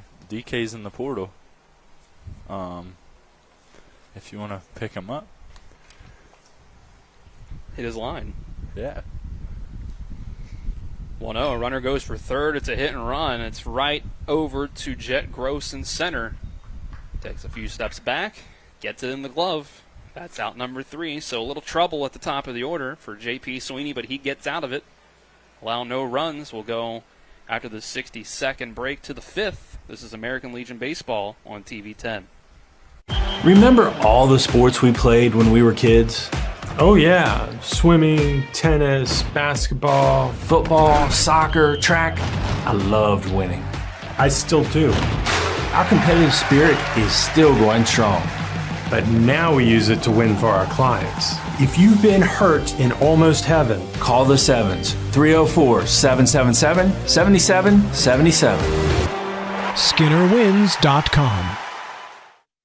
Hi, Crescia Hornby here. Larry DeMarco, broker of Modern Realty Results, believes he has some of the best real estate agents in the Eastern Panhandle. Agents at Modern Realty Results have years of experience and knowledge of the local real estate market. Agents within the office work as a team to provide quality customer service. We strive to always ensure client satisfaction through handling every transaction with honesty and integrity, all while offering competitive rates. Modern Realty Results is veteran-owned and managed. Please call us at 262-4222, modernrealtyresults.com.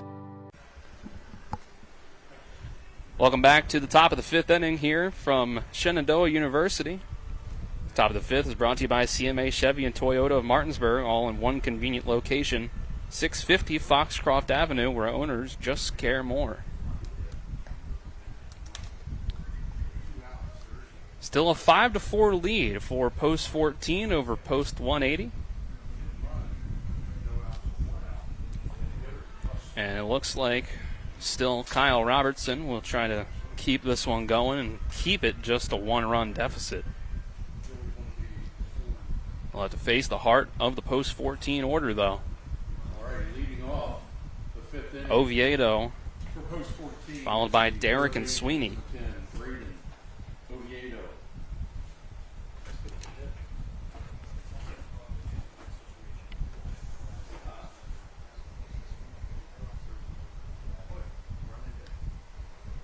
Ball 1. And we just got confirmation from Kyler back at the studio that barbecue is considered the biggest 4th of July food. That was my thought, you know. In the country. You're just not going to have it at. You're just not going to have it at every 4th of July party, you know. Yeah. But if you got a grill master at your hands. Oh yeah, 4th of July barbecue. It's dangerous. That ball's fouled away. It's a 1-2 count to Oviedo now. I'll take barbecue over just about any food, let alone whatever you usually would have on July 4th, you know? I do gotta agree with you there. Good barbecue is one of the best. Oviedo takes ball 2. Now let's start a fight with our comment section, our audience, by saying which type of barbecue we think is better. Let's see, Carolina, Kansas City, Texas. Like, no matter which one you say, you'll upset somebody. Yeah, I've never had like real Texas barbecue, but I just gotta say Texas barbecue. What about That's you? Fair. I don't know if I've had enough of especially of never been to Texas or Kansas City, so I don't know if I can give a good enough answer, as this is fouled away on the 3-2 by Oviedo. I'll stay neutral on that debate until I have enough info. 3-2. Out of the zone, ball 4.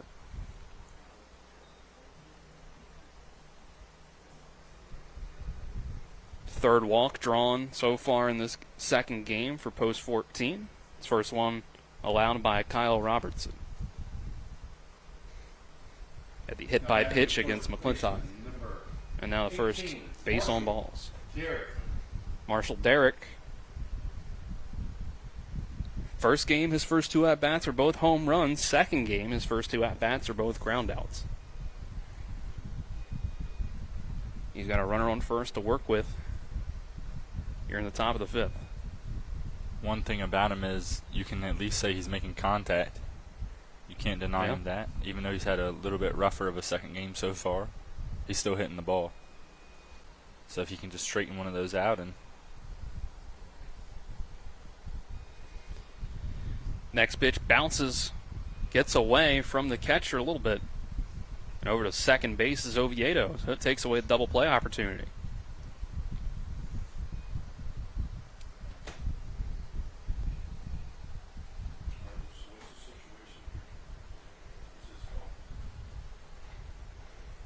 One and one is your count.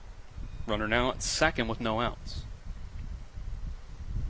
Shift is on here as it's swung at by Derrick. 1-2. Second baseman Killoran is right behind Oviedo, the second base runner, before he gets his lead. So they're telling Derrick, you can try to hit it the other way if you want. Make you prove it to us that you can do it. He's been pulling the heck out of the ball. His 2 ground outs so far in this game are to shortstop and third base. His 2 home runs were over the left fielder's head. yeah, maybe Tripp's telling him right there to try to go oppo a little bit and swing a little bit later. If there weren't 2 strikes, I'd be tempted to tell Derrick to bunt. But I guess you're a cleanup hitter with all this power, and maybe you never tell him to bunt. Yeah. I mean, 2 home runs in the first game. He can let it unleash any time, so. Your center fielder is shaded over to left field a little bit as well. 2-2 is. Pulls it again. Yep. That was on the inner half of the plate. Would have been strike 3 if you let it go.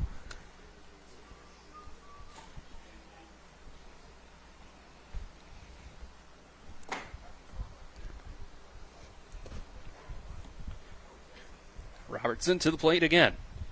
Outside, bounces. Ashcraft has to pick it off the turf. It's a full count.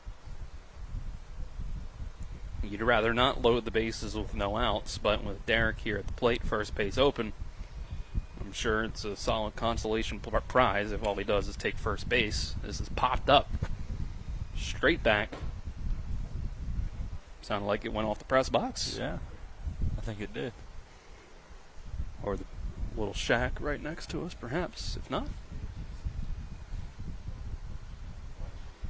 Robertson deals. This has popped up closer to staying in play, but still will head over the first base dugout.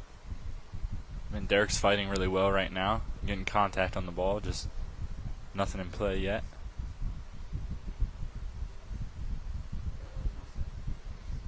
Derrick will ready again. Robertson ready at the mound. Here's the pitch off the glove.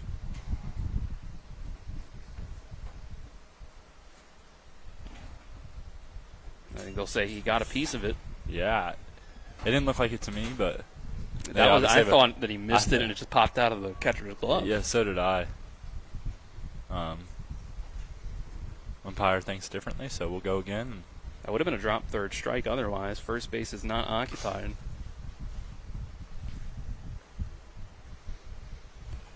Pitch out of the zone, ball 4. Way to stay patient right there for Derrick. Good at bat. So long at bats, but both of them end in walks. Oviedo and Marshall Derrick, first and second.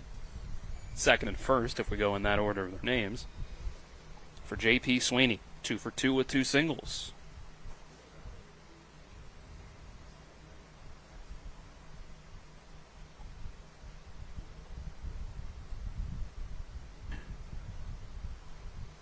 27 pitches in for Robertson.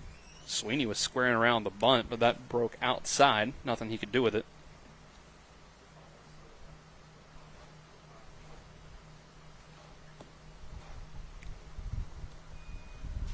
Here's the 1-0, squaring around again. And it's placed well. Pitcher has to go and get it, throws it away. Second baseman. You got a run coming in to score Oviedo, and then Derek is able to come all the way around and score as well. 7-4 is our score. And those are the mistakes that we talked about earlier that you just can't have. Great bunt. That brings to the plate number 1, the center fielder, Jeff Gross. So official score, a single and an error by the pitcher. Well, it did look like he was going to beat that one out. Really placed the bunt well. So now it's 7-4. Runner on second. Still no out. Gross tried to put down a bunt. First one goes foul.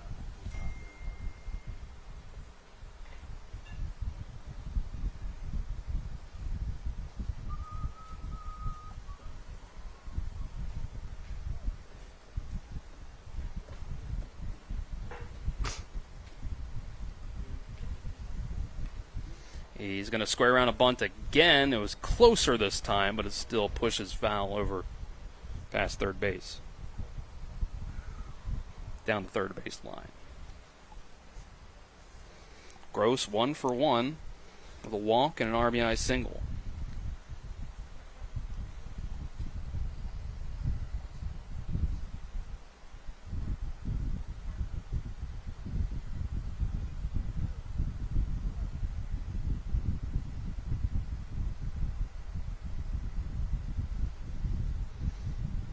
To the count. Runs inside and hits Gross on the leg. Put him on first. No outs here. Robertson looks a little combobulated. Yeah. Needs to calm himself down here if he wants to see it. In 2 innings, that's the second guy he's hit by a pitch. Yeah. He was hit with a pitch. Got 2 walks in this inning to his name as well. Gave up the hit and the throwing error by himself.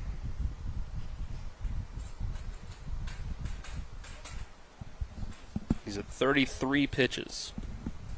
They're coming in relief to start the 4th inning. Having some trouble here in the 5th. He's got to deal with Cole Smith now, 0 for 2 on the day. He's going to square around and bunt as well. First attempt at it out of the zone. Smith's able to pull it back.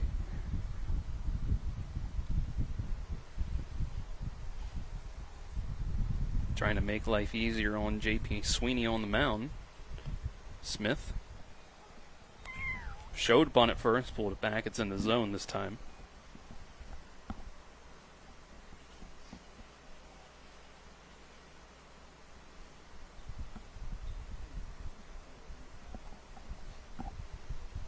Smith will try to get it down this time, just again hooked over towards third base.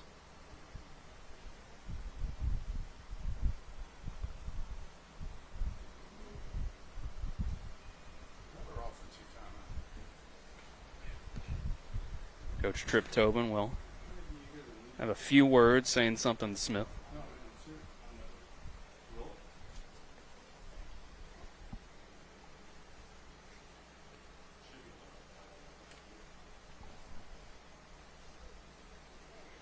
One and 2 the count now.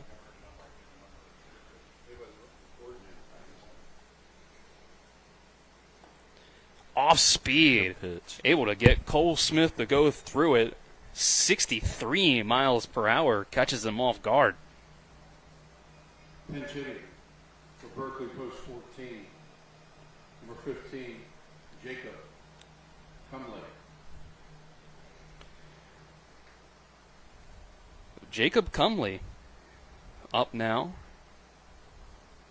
Pinch hitting for Brian French, who was over at first base. We'll see if that means Cumley will come into pitch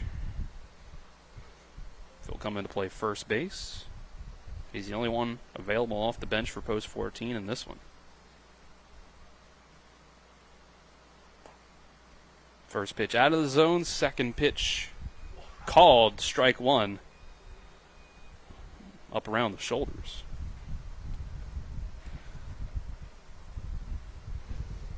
Counts 1-1. Runners on first and second. Gumley will look at ball two. Little off the plate on the outside. No batting gloves from Cumley. Don't see that very often anymore. 2-1, up and in. Ball three.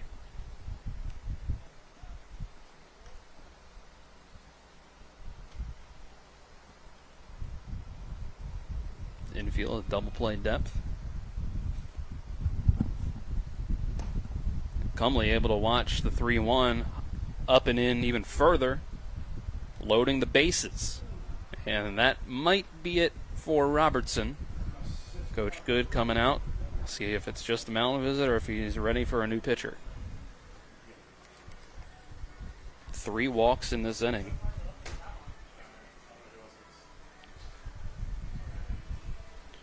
And yep, we will get a pitching change.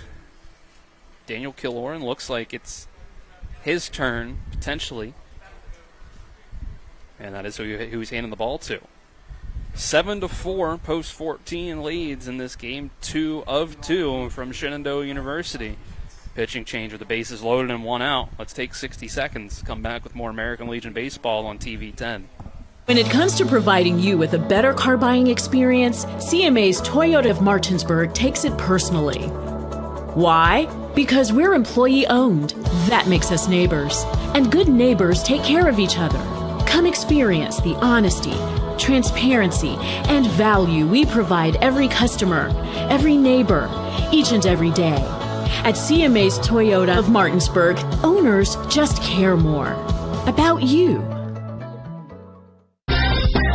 Hey, it's Cody from Cody's Auto Body. You're a potty mouth. But we do a really great job fixing cars after an accident. I know, but you're still a potty mouth. I'm possibly the best friend you could ever have. You are, but potty mouth.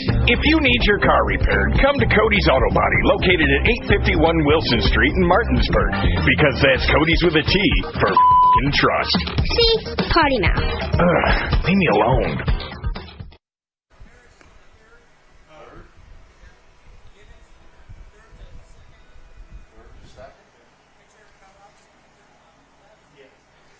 All right, we're getting the changes here for the defense for Vienna post 180. Killoran's going to come to pitch here from second base. Vienna post 180. Coming to the mound from second base. Your pitcher Robertson moves out to left field. Left field to third base. Noah. Left fielder Moving from third base to second base. Noah Ramirez is going to go from left field to third base. Givens goes from third to second. To left field. Now batting. 4. Trace Huff is up next for post 14. The batter for Berkeley post 14 is number 4, the second baseman, number 5, Trace Huff.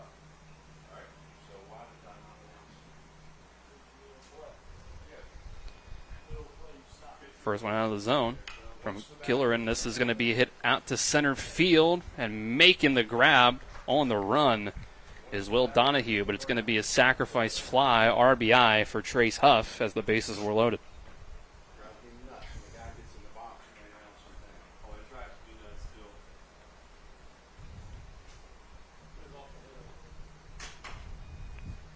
Yeah, back to the top of the order, the right fielder, number 4, Liam Healy. Liam Healy comes up, runners on first and second, 2 outs, and it's now 8-4. This was the final score of our last one, or almost was, I should say, before post 180 got one. And there's a base hit for Healy, and slowed up, stopped is Jet Gross. Bases loaded again. bases loaded, 2 outs. Now batting the shortstop, number 9, Wyatt McClintock. See if McClintock can do some more damage. It's already a 3-run inning, so DK's on the mound now. He hasn't seen him yet.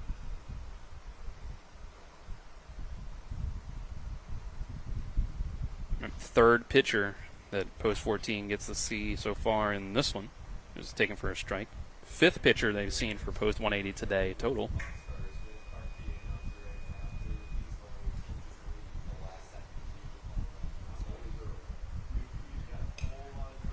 Fouled away. Post 14 bats around.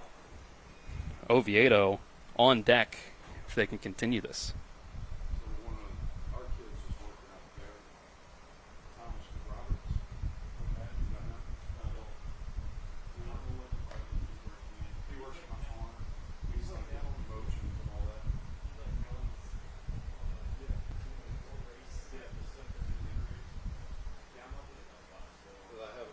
One and a third innings for Kyle Robertson.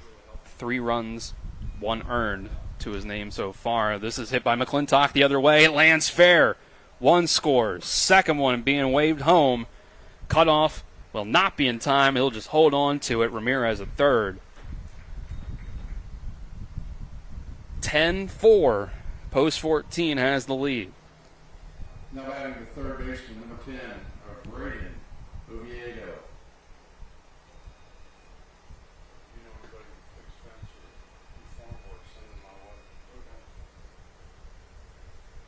Credit those runs to Kyle Robertson. Now Oviedo up for the second time this inning. This is going to be a fly ball to left center field. Donahue able to get under it for the third out. But what was a 1-run game is now way out of reach. 6 runs Post 180 is going to have to make up here in just 3 innings. As of right now, 5 runs on the board, 6-run lead for Post 14 Hornets. Let's take 60 seconds, come back with more American Legion baseball on TV 10. Life is evolving. Over the past decade, the way we do almost everything has changed. Get on your phone, see something you like, click on it, and it shows up at your door. Why should the way you have your car serviced be any different? Why waste your time going to a dealership service department when Hagerstown Ford and Hancock Chevrolet will come to you? They service all makes, all models, and offer full parts and labor warranties. Hagerstown Ford and Hancock Chevrolet will come to your door or office and service your vehicle while you're doing what you need to be doing, conducting that business meeting or mowing the lawn. Why take time out of your busy schedule when you don't have to? Hagerstown Ford and Hancock Chevrolet's friendly, knowledgeable staff will come to you where you live or where you work for full service maintenance, from oil changes to tire rotations, brakes, batteries, multi-point inspections. They handle it all. Hagerstown Ford and Hancock Chevrolet is committed to delivering the best of the best to their customers. Trust them to service your vehicle where you're at home or at work. Skip the time-consuming and terminal wait at the dealership. Schedule your appointment at fordofhagerstown.com or HancockChevy.com. We move to the bottom of the 5th inning here on TV 10, which is brought to you by Trips Flooring. Not sure where to go or who to trust with your flooring needs? Call Trips Flooring at 304-229-7009 or online at tripsfloorsanding.com. For Berkeley, Post 14, moving from first base to catching, Marshall Derrick. So here's our answer to when Jacob Cumley came up to pinch hit in that last inning. We're moving things around. Cole Smith has gone from catcher to left field for Post 14. Cumley is now at first base. He pinch hit for Brian French. So it's Oviedo at third, McClintock at short, Huff at second, Cumley at first. J.P. Sweeney still on the mound, throwing now to Marshall Derrick behind the plate. So we've had a swap of catcher in left field. And then a new first baseman.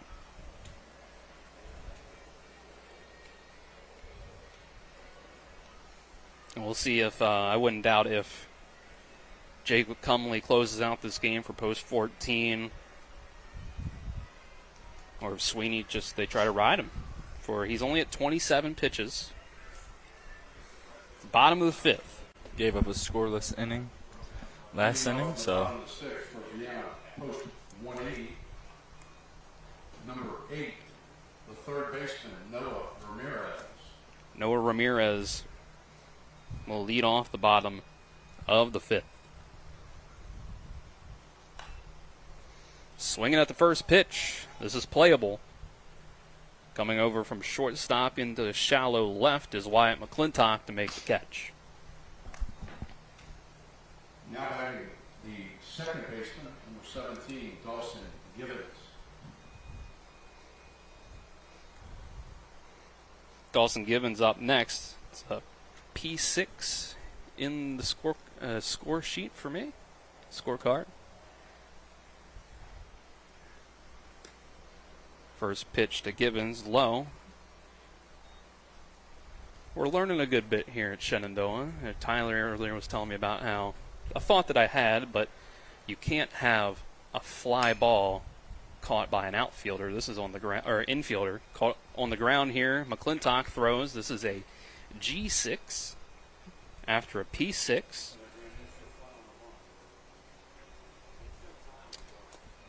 So the difference was there. You could think that you could put that down the last play as a fly ball caught by the shortstop because he went into the outfield to catch it. But as Tyler was telling me last game, if an infielder catches it, it's a pop out. It has to be a pop out. Ball 1. Kevin Anderson was telling us about the difference between a hit and run or run and hit. That I learned something new out of that.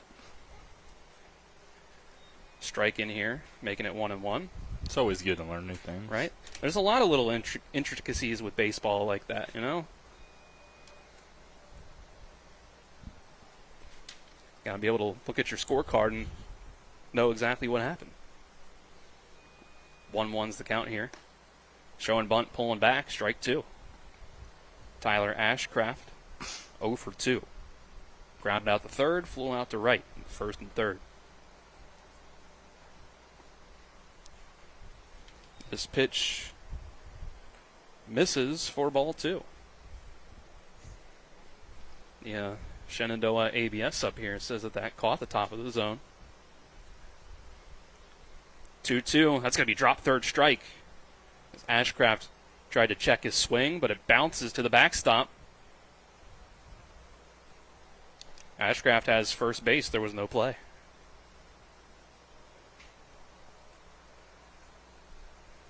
It's going to be the second strikeout for Sweeney. Now batting the left fielder, number 13. Sweeney's having fun out there. He's laughing after that. It's always good to see. So Kyle Robertson had an RBI single last time up, where a nice play was made from left field to throw out the tying run at the plate. First pitch to him is out of the zone low.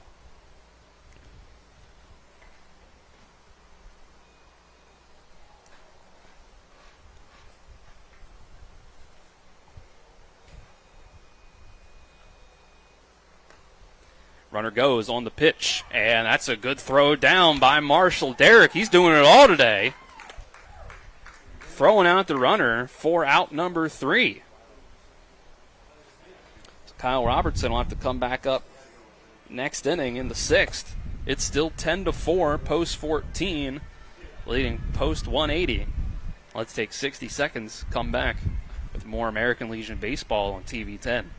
Not sure where to go or who to trust with your flooring project? And start with Trips Flooring, proudly serving the area for more than 25 years, specializing in floor sanding and refinishing, along with installation of new flooring, including hardwood, tile, vinyl, laminate, carpet, and the hottest trend in flooring, luxury vinyl, tile, and luxury vinyl plank. Are you on a budget? Check out their warehouse, cash and carry, or call 304-229-7009, or visit them online at tripsfloorsanding.com.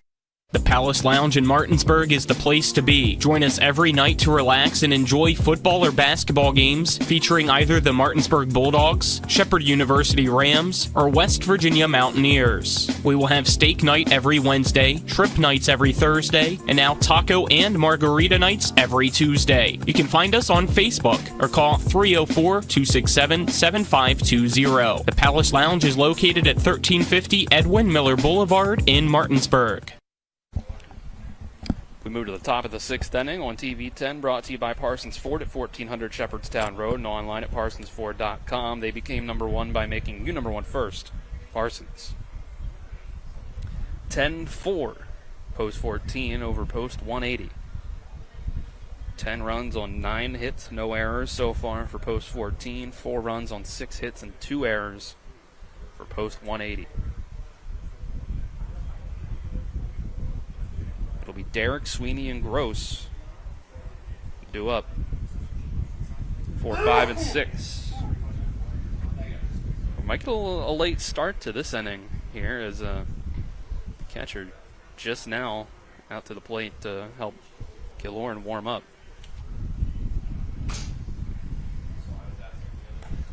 We saw Killorn in the last 2/3 of the last inning.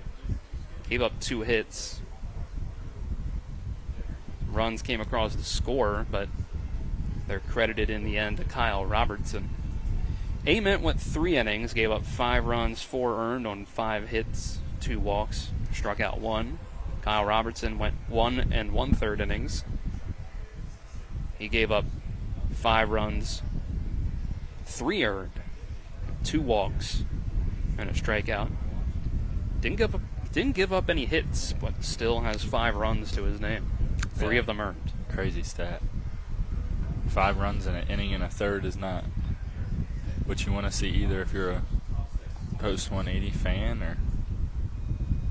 But there's still 2 innings left, and I think I should actually say he's got 1 hit at least to his name there. J.P. Sweeney had that one that is a hit and then a throwing error with the bunt. Yeah, I think that bunt was that was definitely a hit. He definitely would have beat that out. Yeah.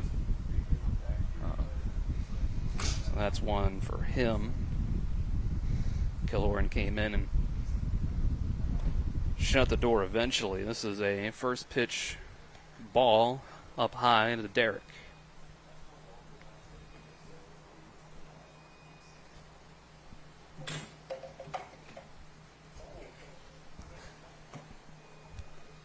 Here's the 1-0. That will break off the plate just barely. Down at 67 miles per hour.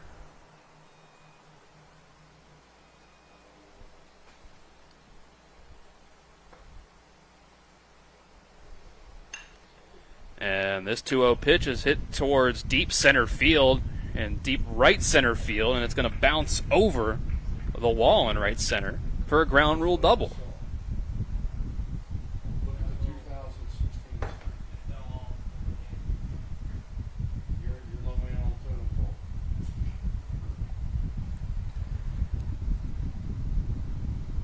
A leadoff double for post 14 as they lead by 6 runs. And J.P. Sweeney 3 for 3 with 3 singles to follow. So the post 180 pitching has not been able to make it cleanly here through these 2 games. Next pitch out of the zone.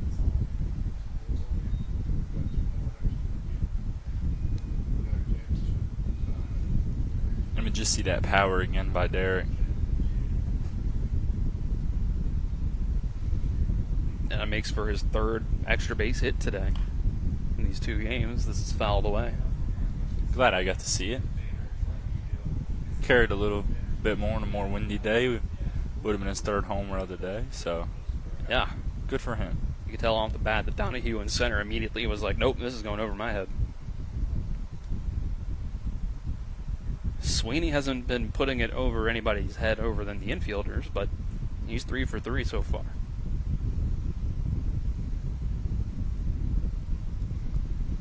The 1-1 got away from Killorn a little bit. It breaks up high. 2-1.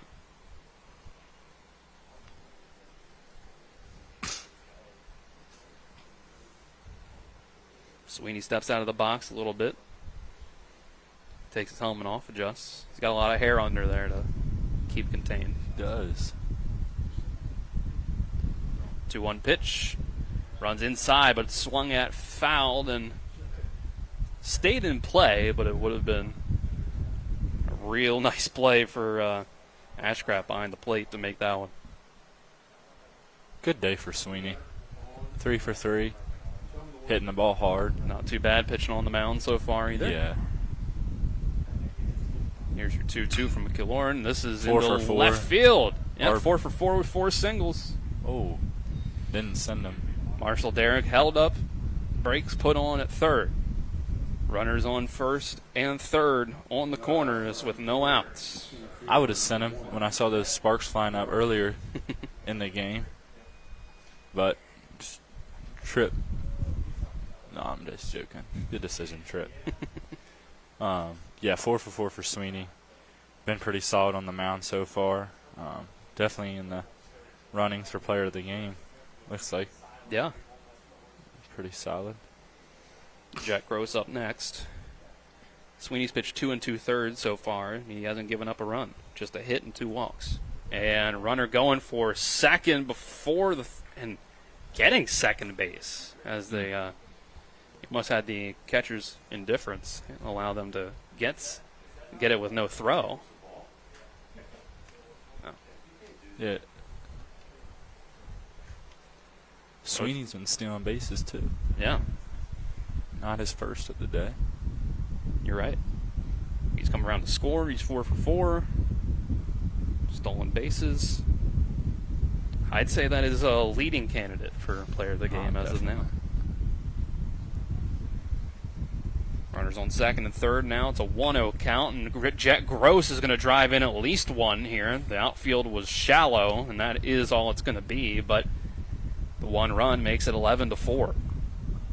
If Post 180 somehow makes a comeback, we'll just give it to the whole team. Honestly. They're down 7 right now. That'd be impressive.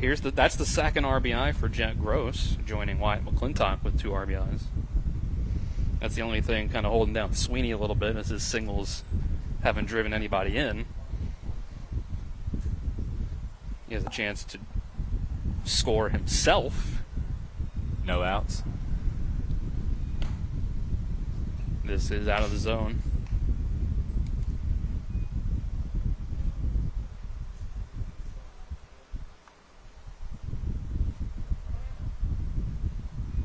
Sweeney would score for the 3rd time if he does score.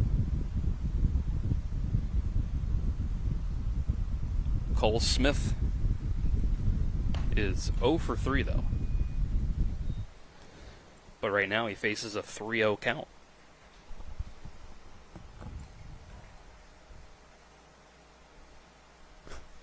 Yeah, if he gets walked here, his bases are loaded. So that'll be interesting. Strike on the 3-0. Runner goes. No throw down. So it's second and third again.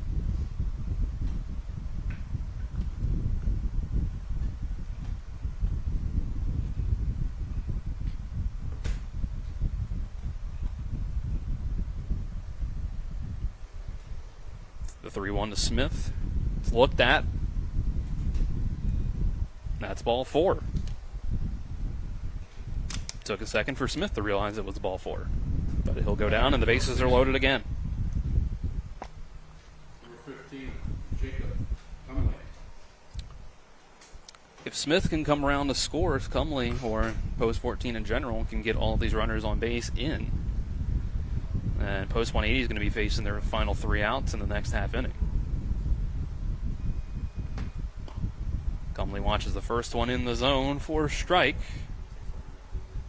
Our ABS disagrees, but we suspect that maybe the outside corners.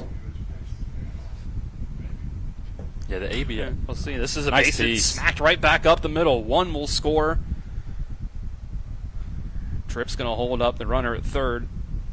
Station to station, it's 12-4 on the RBI single. Still no outs. Shout out 8th grade Pirates. There's my shout out for the day.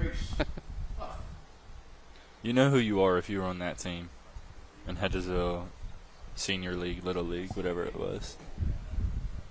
Not the best of team, but we had a good time, boys. 12-4, bases still loaded, still no outs. First pitch goes inside on Trace Huff.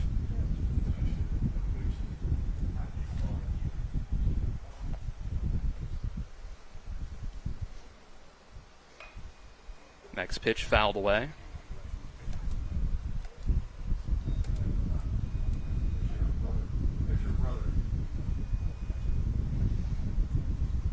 A single, a fly out the center, and a sacrifice fly RBI for Trace Huff in this second game.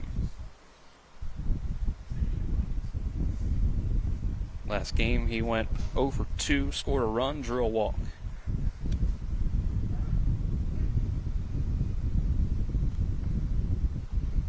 Here's your 1-1. Huff on the ground over towards first base, and a tough hop. Alex Ament can't keep it into the glove. One scores, and the second, Cole Smith. Make it a 10-run lead for Post 14.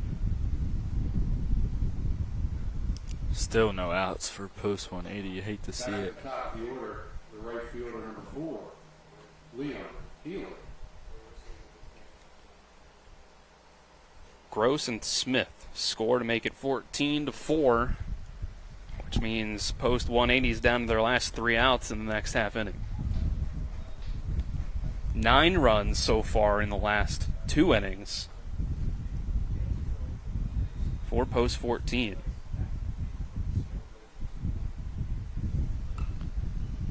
This is Liam Healy back at the top of the order. Healy has got himself 2 singles, 1 RBI. He's 2 for 4 in this one so far.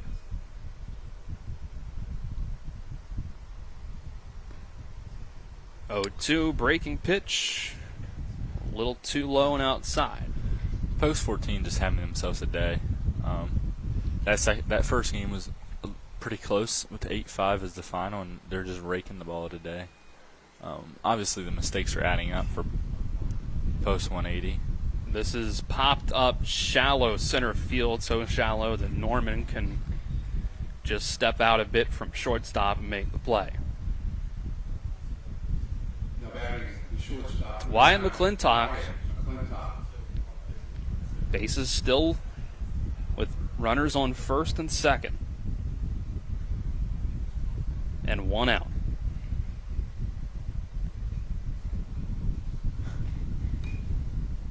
McClintock fouls off the first pitch. First inning, McClintock got himself a base hit. It got by the right fielder, let him get to third. He eventually came around the score. McClintock drew a walk in the second, was hit by a pitch in the fourth, and had a 2 RBI single in the fifth. McClintock takes the 0-1, evens the count, 1-1. So still, McClintock on base every time in this one so far. See if Post 180 can finally end that streak. Try to get out of this inning. It's 2-1 now.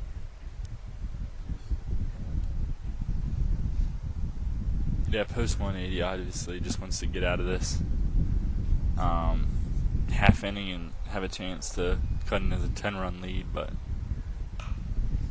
that's a hard fouled ball, pulled.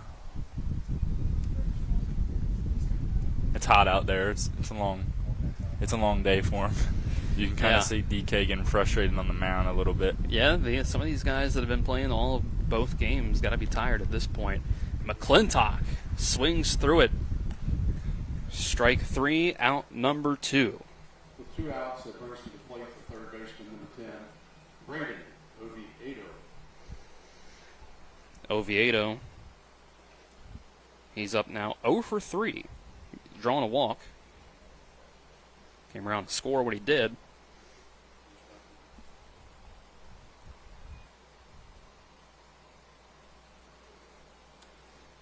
Lead for now stays at 10 for post 14.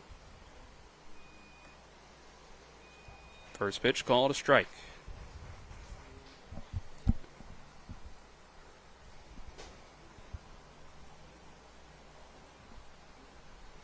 Galore the next pitch, that also hits the zone.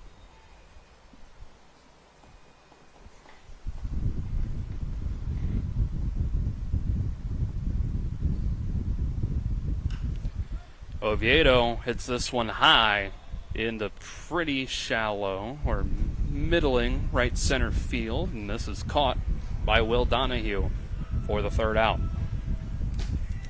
So we will take 60 seconds, but after those 4 runs get up on the board for post 14, they can close out Vienna post 180 in the next half inning.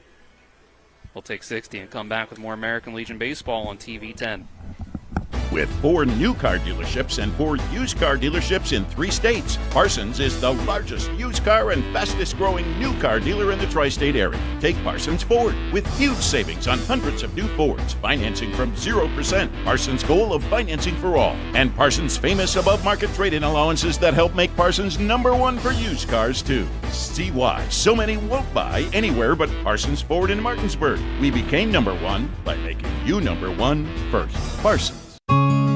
The Eastern Panhandle is home to teachers and healthcare workers, farmers and fishermen, servicemen and women, golfers, bicyclists, and people who love the outdoors. Where we call home isn't any one thing, so we're not either. At Rosedale Funeral Home and Cemetery, we are honored to help you plan a celebration of life that reflects one's individuality. Our trusted local team is here to see that your wishes are honored and that your special story is told. Bottom of the 6th inning here from Kevin Anderson Field at Bridgeforth Stadium. It's a 10-run game. Post 14 leads 14-4 over Vienna post 180. We move to the bottom of the 6th here. Brought to you by Hagerstown Ford, revolutionizing the car buying experience. Buy your next vehicle online and they'll deliver it to you, and if you don't like it, they'll take it back.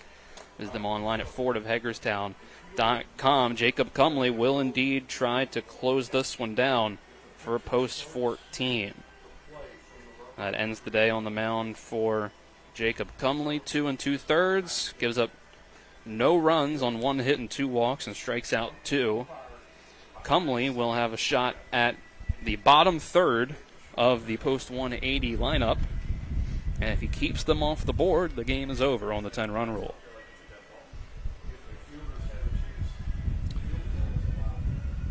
So it looks like Sven Dupree has re-entered. I don't think he was listed on the second lineup card, but he comes into the game. He's over at first base. Trace Huff's still at second. So this may... Let's see. Sweeney has gone back out to left field. For Vienna, post 180, the left fielder, 13, Kyle Robertson. I will double check Game Changer for any other changes.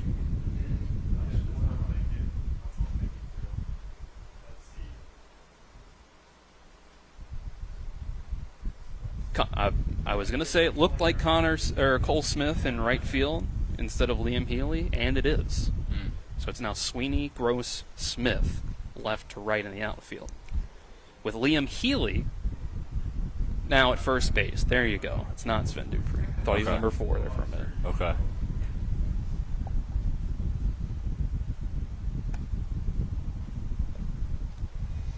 First pitch is a ball to Kyle Robertson. Excuse me, Sven wears number 2. 77 on the first pitch on the radar gun from Jacob Cumley. Next one in the zone at 78. He wasn't throwing 78 in 8th grade. So that would have been pretty impressive if he were. A fly out in the 2nd inning. Here comes a ground out potentially in the 6th inning for Robertson. He had that RBI single in between. Now we have one out here in the 6th. We got the beginnings of what could look like some rain clouds over the over third base side. But as Coach Kevin Anderson told us, if you can see the mountain in the distance, you're good.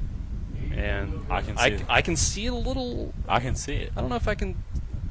Maybe a little less visible than it was when we first got here, but it's definitely can still see it. After the G6 to 3, it's Andrew Pierce. The octopus up the bat, hoping to. That's right. Get on base here with one out. Obviously hasn't seen Jacob yet, so this is his first at bat against him.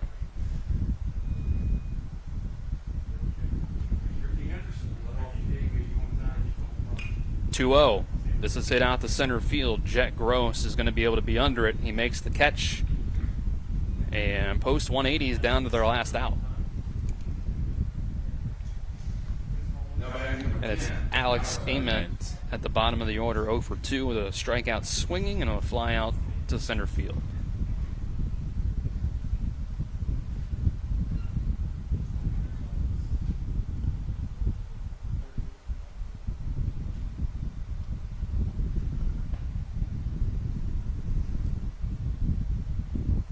First pitch, low and outside, ball 1.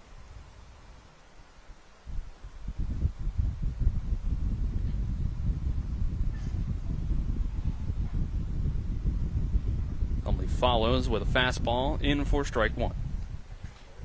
78 again for Cumley. It's about the top of what we've seen from him so far. 1-1, away, up and in. Ball 2.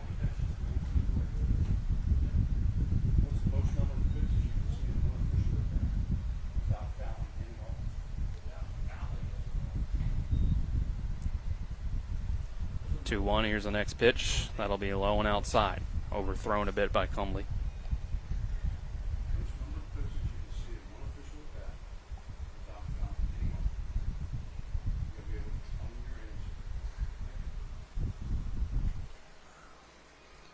Here's your 3-1 outside, ball 4. That brings us to the top of the order. The shortstop, number 6. So Isaac Norman will get to come up. And this could potentially be what keeps this game alive for post 180, able to get back to the top of the order, where Norman and Donahue are 3 for 3 on getting on base. For Norman, it's 1 for 1 with a single and 2 walks. First pitch, he checks his swing, goes off the bat. Donahue behind him is 2 for 2, 2 singles and 1 walk.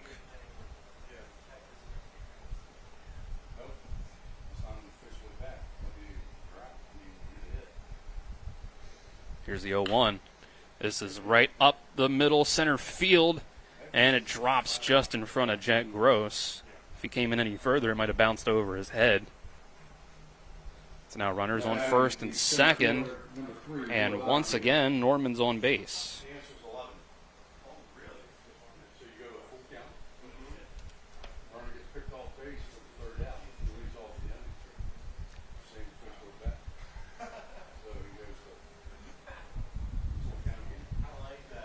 It's Will Donahue next.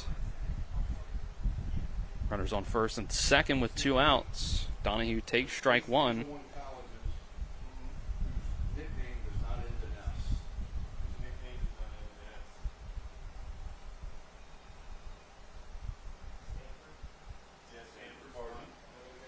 Oh, 1. This is hit out the center again. I think this has enough air under it, though, for Gross to make the catch. And that's the ball game. And he does. Post 14. 14-4. Post 14 sweeps the doubleheader, this time in 6 innings. 14 runs on 13 hits And no errors for post 14. It's 4 runs on 7 hits and 3 errors Everybody, please drive home safely. for post 180. It's your game scoring summary brought to you by the Mansion Injury Law Group in Martinsburg, where it's about seeking justice for you. Go to mansioninjurylaw.com. Let's take a 2-minute break. Come back with the post-game show here from Shenandoah University. This is American Legion Baseball on TV 10. Car accident? Get more with Mansion. If you've been hurt in a car accident, time is critical. You've got car repairs, legal deadlines, and medical treatment that can't wait. The sooner you call Mansion Injury Law, the sooner we can help you. Because memories fade, evidence gets lost, and photos can't be retaken. You only get one chance. Let us help you make things right. Get more with Mansion. Call 1-800-557-4LAW. When will I be able to retire? How do I make the most of the money I have? How do I leave a lasting legacy to my loved ones? I'm Philip McCoy, financial advisor with the Mirius Group, a private wealth advisory practice of Ameriprise Financial Services Incorporated. Call us today at 304-263-4343 to help you make the most of your financial future. Our office is located at 1270 Winchester Avenue, Martinsburg, West Virginia. Ameriprise Financial Services Incorporated, member FINRA and SIPC.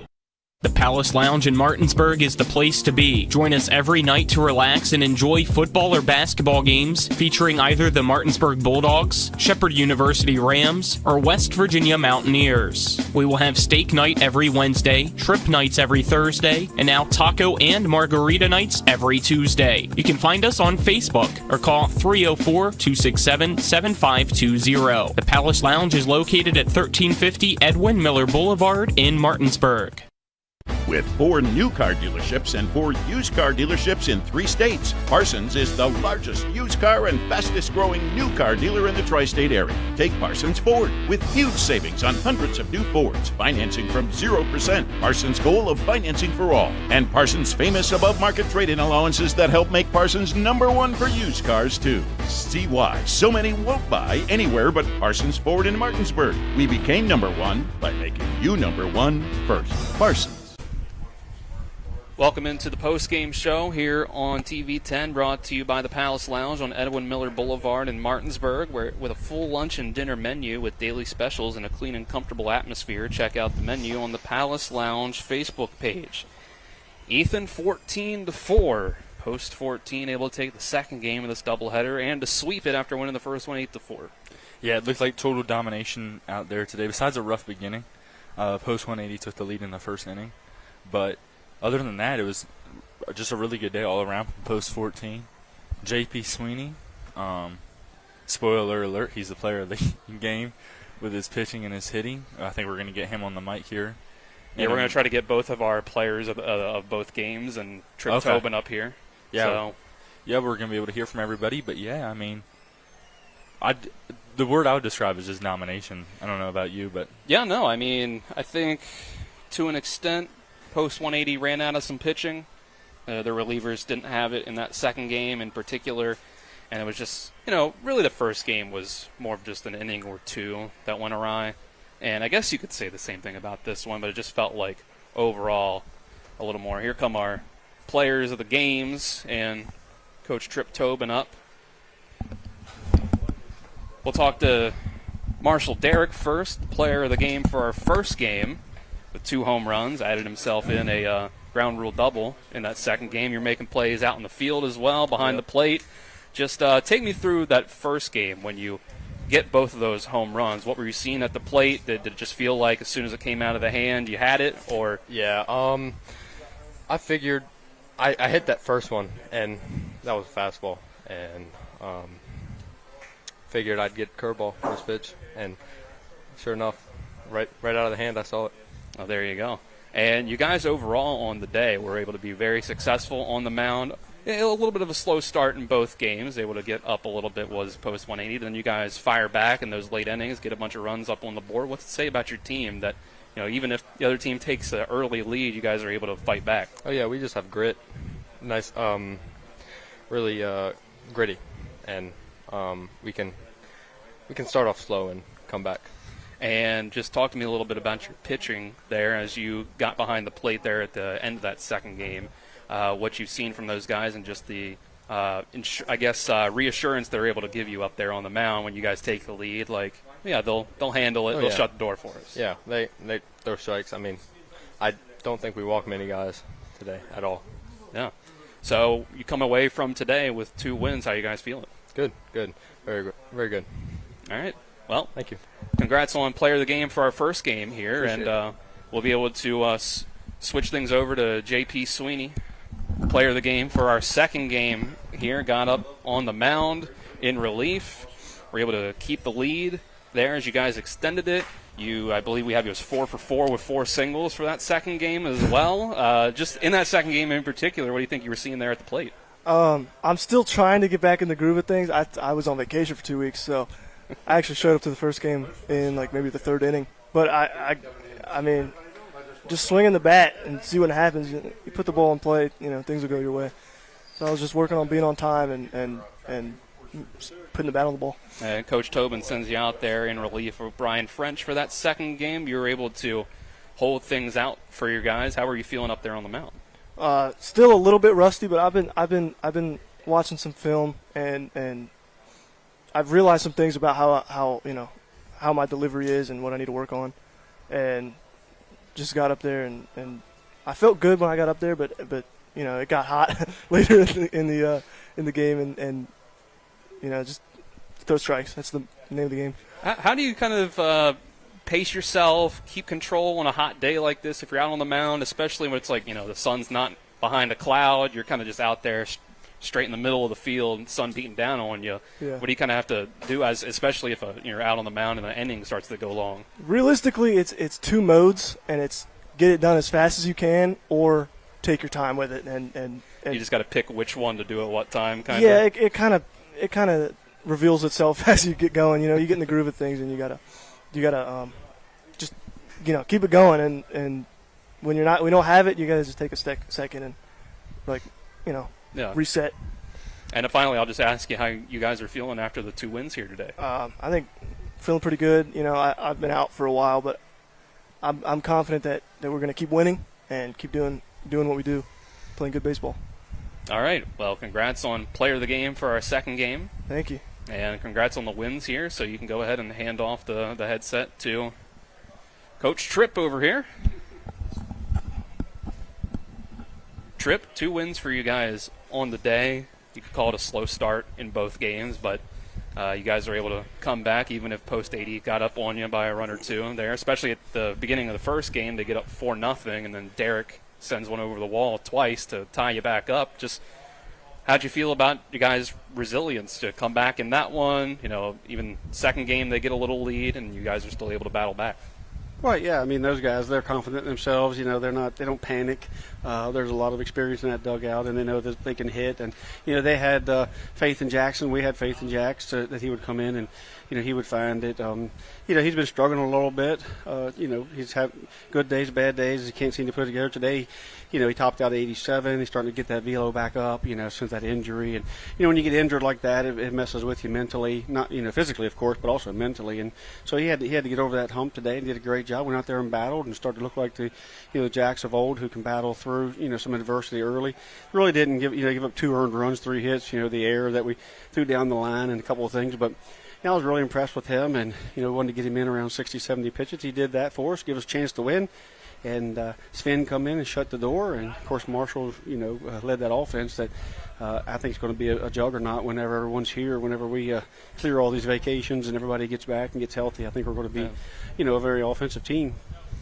You're pitching on the other side. You go through 5 pitchers today, 2 in the first game, 3 in the second one. Second one here, French, Sweeney, Cumley.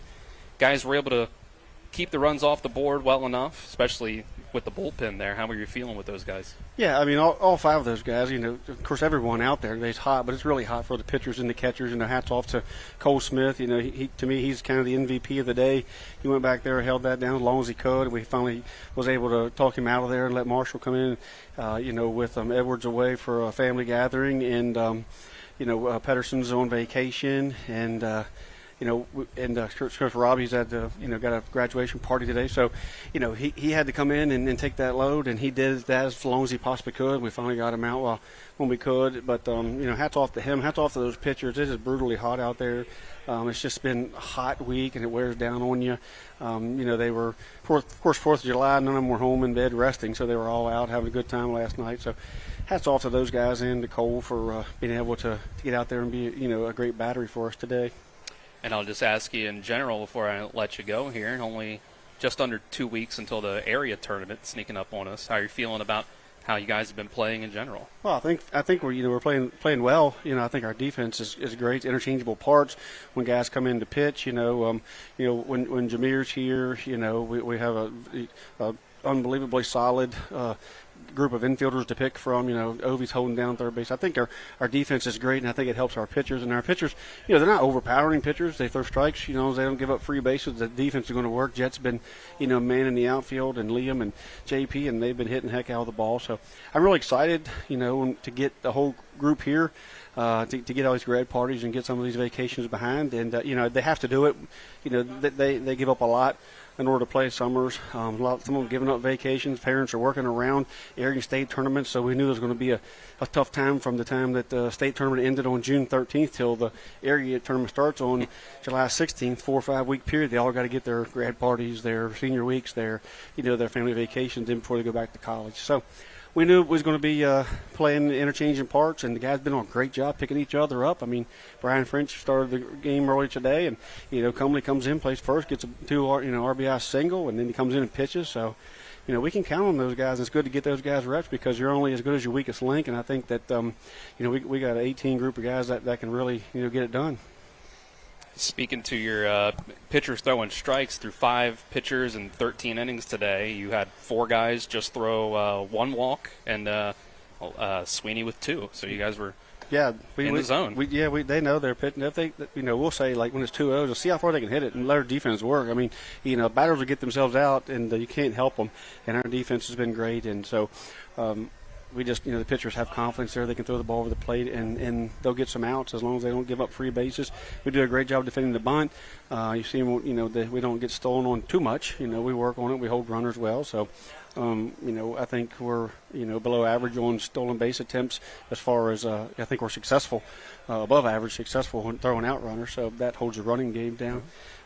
Just but the facility today is beautiful. The rain held off. We thank Coach Kevin Anderson and Cooper for letting us come up here and helping us, come and see this beautiful venue and play. This all-turf facility here at Shenandoah has, and beautiful press box for you guys to work in. And called for rain all, we never knew what was going to happen, but Vienna showed up a little short. We showed up a little bit short, and we just come out and played baseball like it's supposed to be played. Just guys just went out and got it done. Didn't really care if we had pitchers in the lineup or we didn't. We didn't have our what you'd call our best 9, but we had 9, and when we have 9 on the field, then we got a shot.